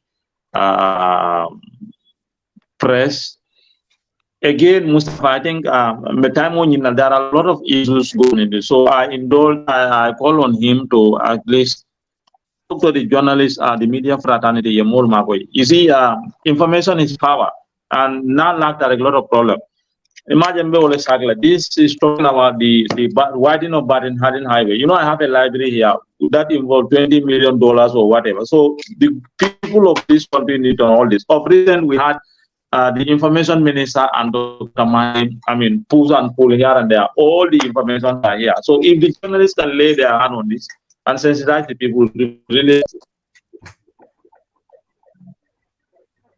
Honorable Muta Jela Koteke. Honorable, go ahead. Honorable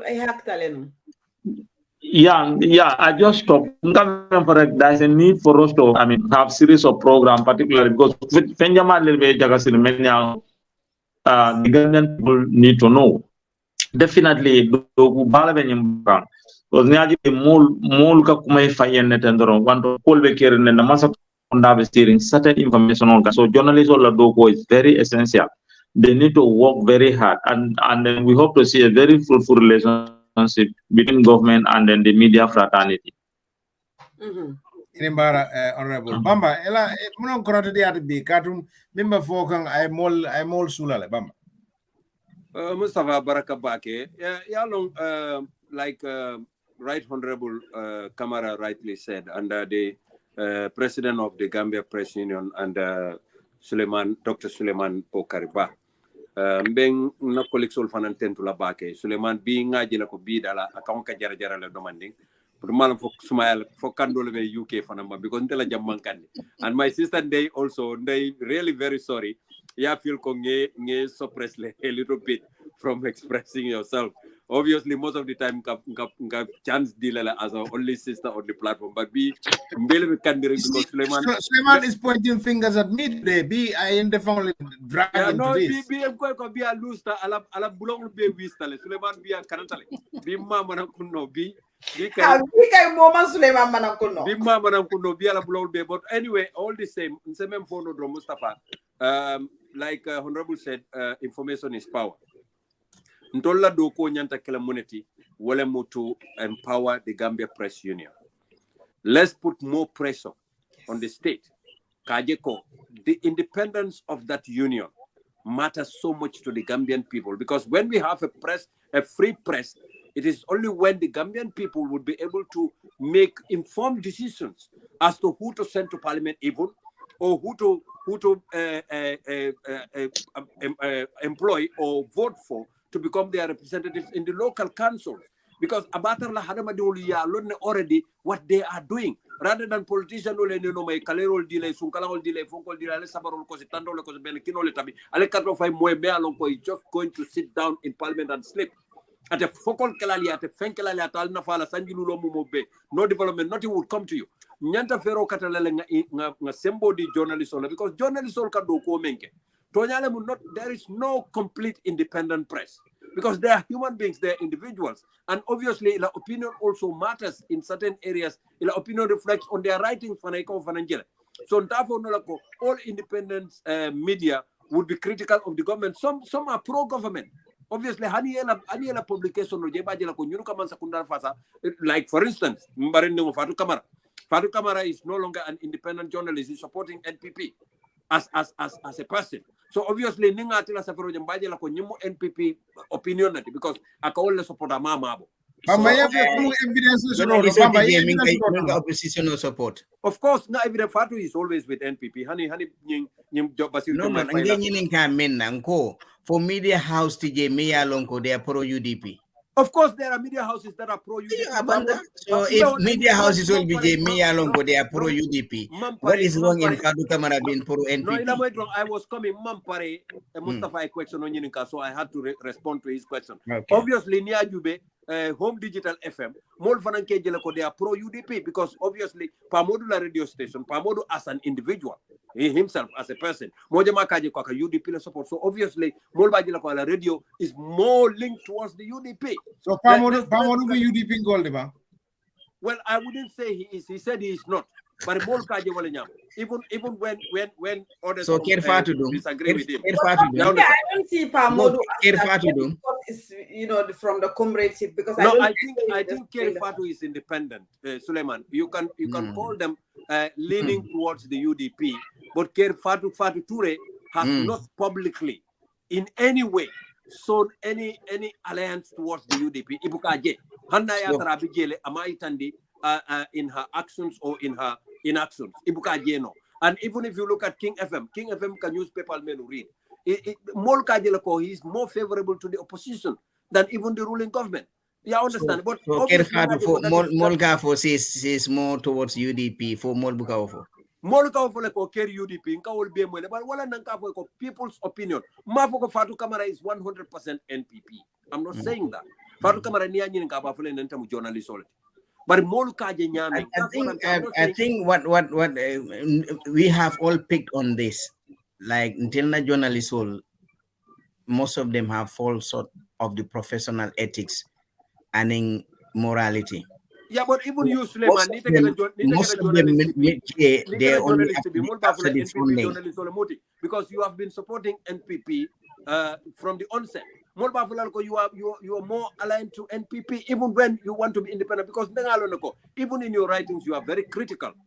Government more hate you love. But in them NPP, I would always be NPP no matter what. Whether Barobije or Barotije. That is exactly what I'm saying. That's what exactly. But even NPP call. But in the journalist Suleiman was previously UDP. Harikabi UDP yellow like Katama. NPP call Kawalefo. Iko UDP yellow like Katama. NPP. We should be very careful the dangerous trend I see in this country. Nimmo FM for Memma favor go in the opposite side, then you become labeled that the pro side, because I've been thrown in different angles. Exactly. And that is a very dangerous trend. Very dangerous trend, because sometimes you write things, it can favor today UDP, next minute favor MPP, next minute favor, and people should learn to understand that. But to throw people in that place based on what they say or what they write because of a mere favor is a very dangerous trend, and it's also part of silencing certain media houses as well. So we should be just careful with that. I think man suma gis mostly hamga netki so hamud much about governance, how it works, its intricacies and operations. So nitsu wahere danko de box in sa own idea of what you think that person is. Why for me, I don't respond, like even in my writings, there are certain people you have so you make a comment, they like, I don't respond because dama feel ne the need for me to respond. But there are certain people so live in esa they respond because they have ni I need to respond to them waruma by muromba. Understand why Lolu is a problem, like Suleiman Bokar Ba lim pikol. Like danga what things they come out, the la saga, the la wahli, the la wahlale. So the whole idea of doing that is to censor you to quietness. Then la de bully punga quiet. While lulu tami dafades yo sisa sense of consciousness, sisa maturity. Because yo it's like the other day, Dama Binda, so I'm could comment, so my jabar buga them react. Maneko, no, don't get involved. Maneko, the moment I came out in the public, my Binda, so Warna assume the role ne, dina am nyo hamne, they would come out to criticize. Because mange criticize ninyi, so it's wrong. You criticize man, you go after the Maneko Lolo is not correct. Just leave it. Maneko, imagine Maneka president in the Gambia when people come out and they start saying things. That means you'll be fighting every day. Understand? I will impeach you when you become president. If you're looking for an appointment from me, no, I will impeach you. No, not even appointment. I will impeach you single-handedly. You'll be surprised. The one thing I talk like is massive television, but you must swear in. And I then will impeach you. That's what I'm saying. You are not listening. Single-handedly. I think the issue of this insult. Seriously, do not appoint you president. But man, I think this thing of insult, it got across because I go through a lot of insult. In fact, sometimes they hijack my comment corner and just rain it, and the nastiest of insult. And even I remember the last time my daughter had to just deactivate because she couldn't read it.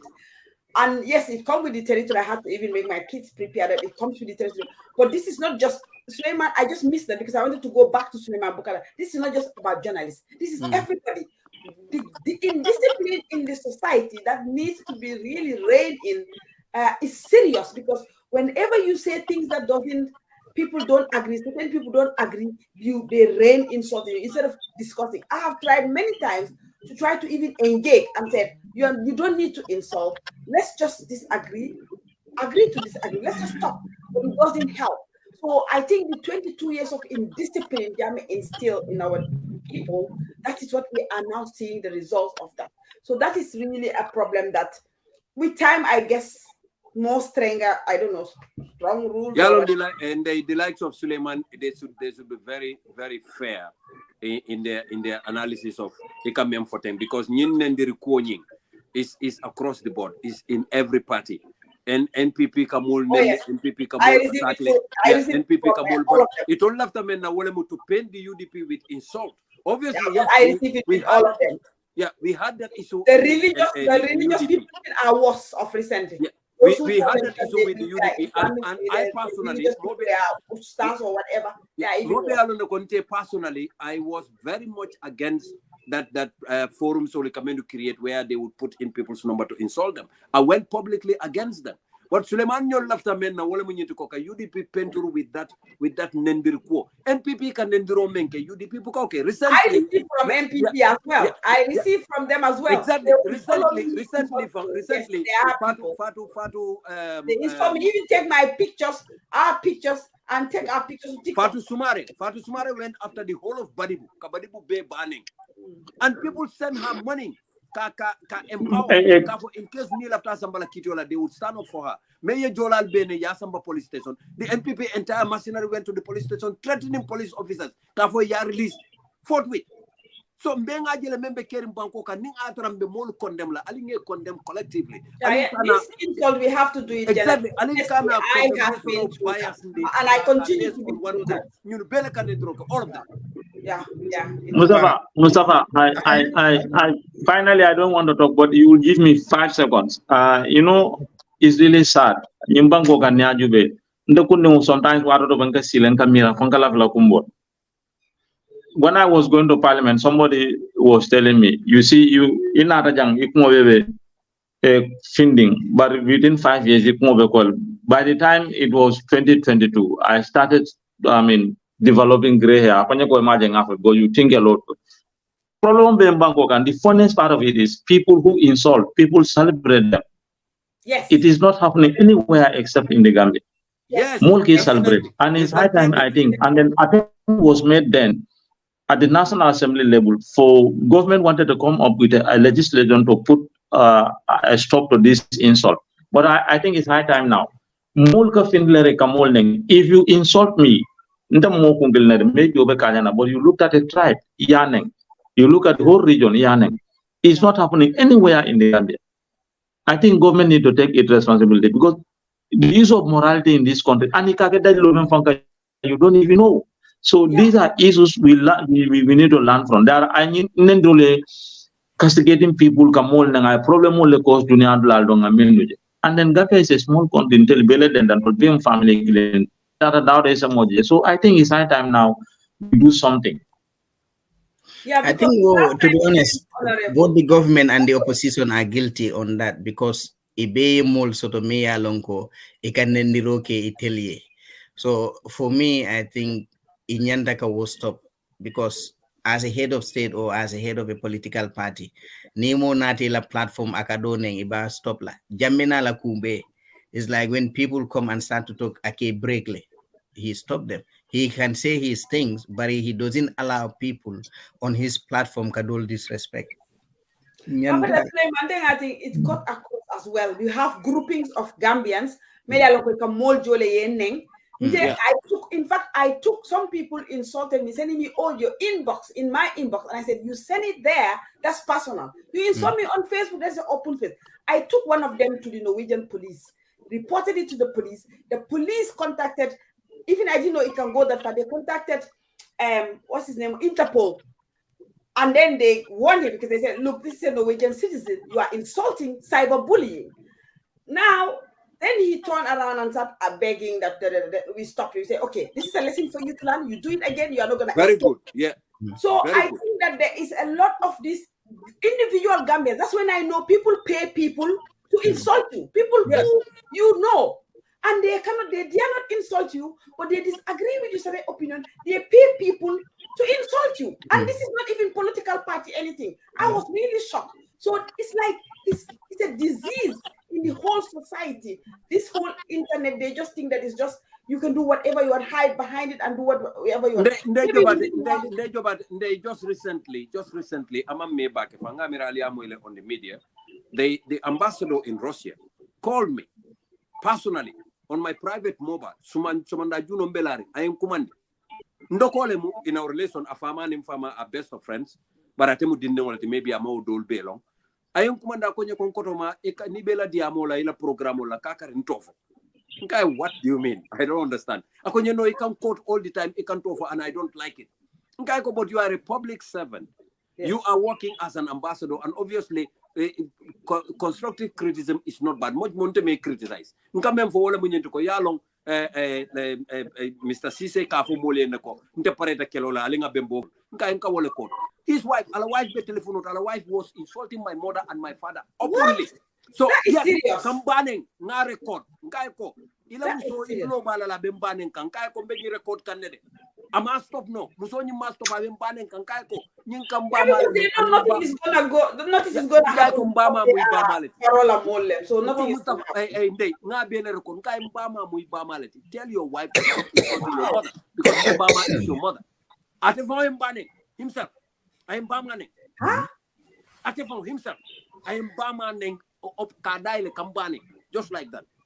I think you should report it because these people are public figures. They cannot be insulting people. Everybody called me to apologize.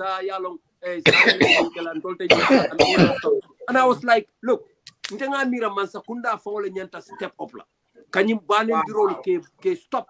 To make a complete stop to it because Ninyan Tata training Jamfata.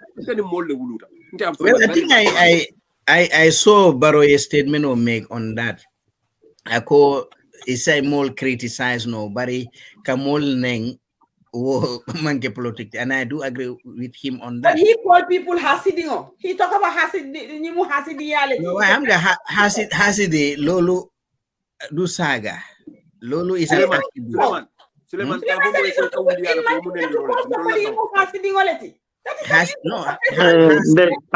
want to talk again, but let me comment. You know, mistake has already been made.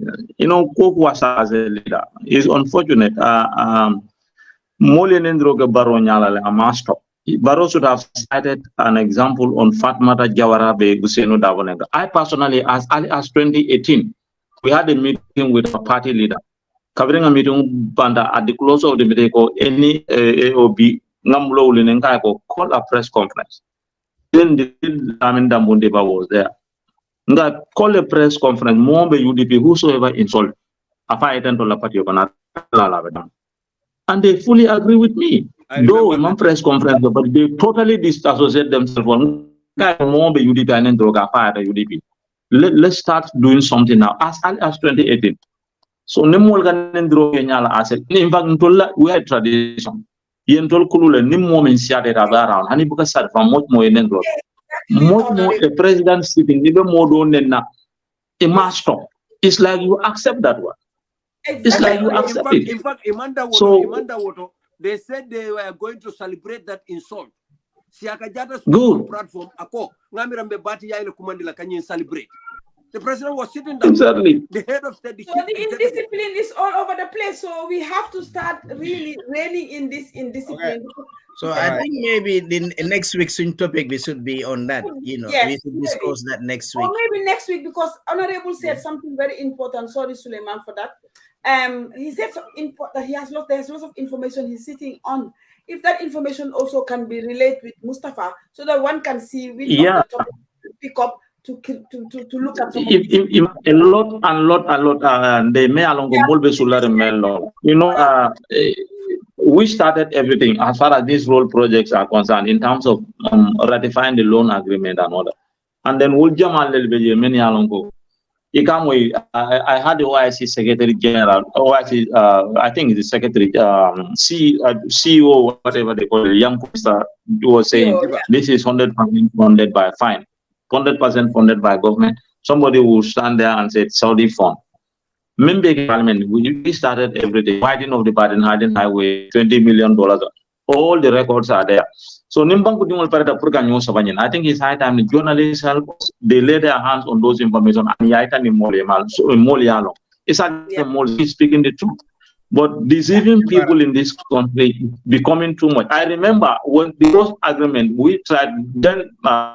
Ambre was the finance minister. I personally asked him, do you have compensation in this package? Of course, we have $77 million was put aside for compensation. So if people come in claiming now, Imam Kodo sort of one they made to compensate, It's really disheartening. As if we have a press in this country, or you don't have people, many their role is to inform people and educate people on those issues.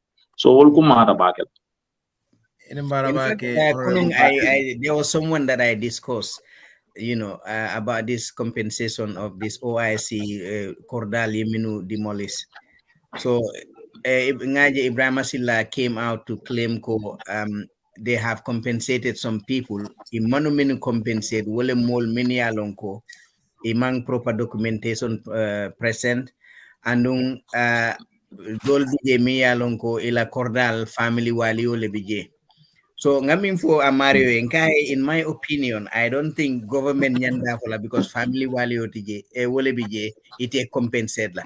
They need to compensate the family. Is the family's problem ibe ukodo distribute la nyame because purka over the land, so it compensate la. For me, that does not make sense. So ngado call fanang purka verify akonye ha in fact. Government ye molbe ala me alonko ye affect so that they can have their independent surveyor minubina ka dulanying evaluate. So for me, I think government should have said every meter we will pay compensate this. So Dolby me alonko they went 4 meters into their property. So Inyanta will multiply la if they are paying, let's say for instance, every meter is $1 million. If or 4 meters into your compound, they should pay you $4 million. Dolphin BJ within that space, a source of income sort of like Biticol or a business setting. So near or demolish, they should also consider that separately. Therefore, this is a source of income for this particular person. So if you will value la, then you will compensate separately, and that is different from the meters that they encroach into the property. So for the third person, I will try and speak to Ibrahim Asila and then put these things across and find out, because when I am writing laughter na stories all kake based on facts, Bugalafi just to write things because on here and say so that sama ni molia jube ko ngamin sa fetonya tije abina malo nati lamfe. So I've got a lot of followers, but at least I've got few followers me alonko. When I write, they would take it serious. So therefore, if I'm giving them information, it should be factual. So principle thing. All right. So it's important, Honorable. You got this information. We can either talk about the compensation tomorrow, next week, or we can talk about the discipline. But I think the compensation is quite important because OIC is still fresh in Gambians. Yes. So we can discuss that next Saturday. We can try and get information, access to the OIC as well. I don't know, access to information, because here today we have stopped a lot of issue around. No, I'm not. Send them some information. I've got some information, but for me, I need to validate it first because it's just from one source. So I'm going to so need na ko validate. So we can invite people. We can remain and let's do the prep. And Saul, let's talk to the prep. Let's talk on the prep. Is that okay? Yeah, in the prep. That's why I said we talk in the information you have with you, Mustafa, so that we can see. I mean, which of the topic and who to bring in to get the as well. Right. Yeah, I think that is very important because we need to be dealing with these issues as they come for people to understand. So we can have Honorable, he can come in next Saturday because he's here already. So Jared knew in so Saturday he can come in so that you can come with all the information you have, and then we can invite all the people as well. They can come in and give their own version. So if he can get Ibrahim but don't we look at it as well and then see, because if we are going to bring in people, if these people will come in or not. Or Mustafa, what do you think? Yeah, I'm not sure because the discussion is, you did mention. So if we have Honorable, I'm not information, I'm not information. So that is a diverge of opinion. Then Ibrahim Asila, as the Minister of Works, responsibility, so he can come. Dr. Sisi Tame definitely next week because this weekend is the OIC. So next weekend, Sunyewe, he's the Minister of Information. And Munanyo provide all information on this. Yeah, because then that wouldn't that be well. I think we should talk about let's talk about it in the prep. All right, okay, we're talking the prep. All right, on that note, thank you very much. Normally what happens is that the Ministry of Finance normally do the negotiation for the loan, and they have documentation as well as that of the Ministry of Works. So we either get somebody from the Finance Ministry of Works, they will be able to tell us. Together, I will do my own fund because I have all the documents I have with me, the loan agreement, the duration, the grace period, and then whatever involved. I have all those things. So the finance do the negotiation. At the end of the day, the Minister of Works take up everything. And it will be good, Honorable, to also list some of the people you think will be relevant to that also, so that one can look at those people who are going to invite to look into that. Yeah, sure. Yeah, and we can go offline, and then we can just discuss. All right. Thank you all. Thank you very much. Okay. All right. Thank you so much, Honorable. Thank you so much. Thank you so much for your time and for the dedication. And on that note, we would. With all the, today we have very warm weather in Norway here, and I'm sweating here for all these 11 months with winter. All right, enjoy while it lasts. Enjoy. Thank you very much. When we finish, I'm just going out. I took my sister out earlier. Don't do fake. I'm nyipsi. Why they can be maneko gis nga limota yala may the European naj. May Yes, I can't wait to go out.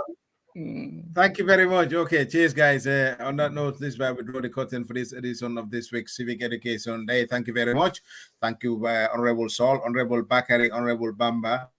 Thank you all. Until you come here, same place, same time. Sky Power Radio and TV services, Civic Education weekly program at the seat. Mustafa Jame is my name. Thank you all. Have a lovely bank holiday here in the UK weekend and have a nice weekend. Thank you all. Alimbara.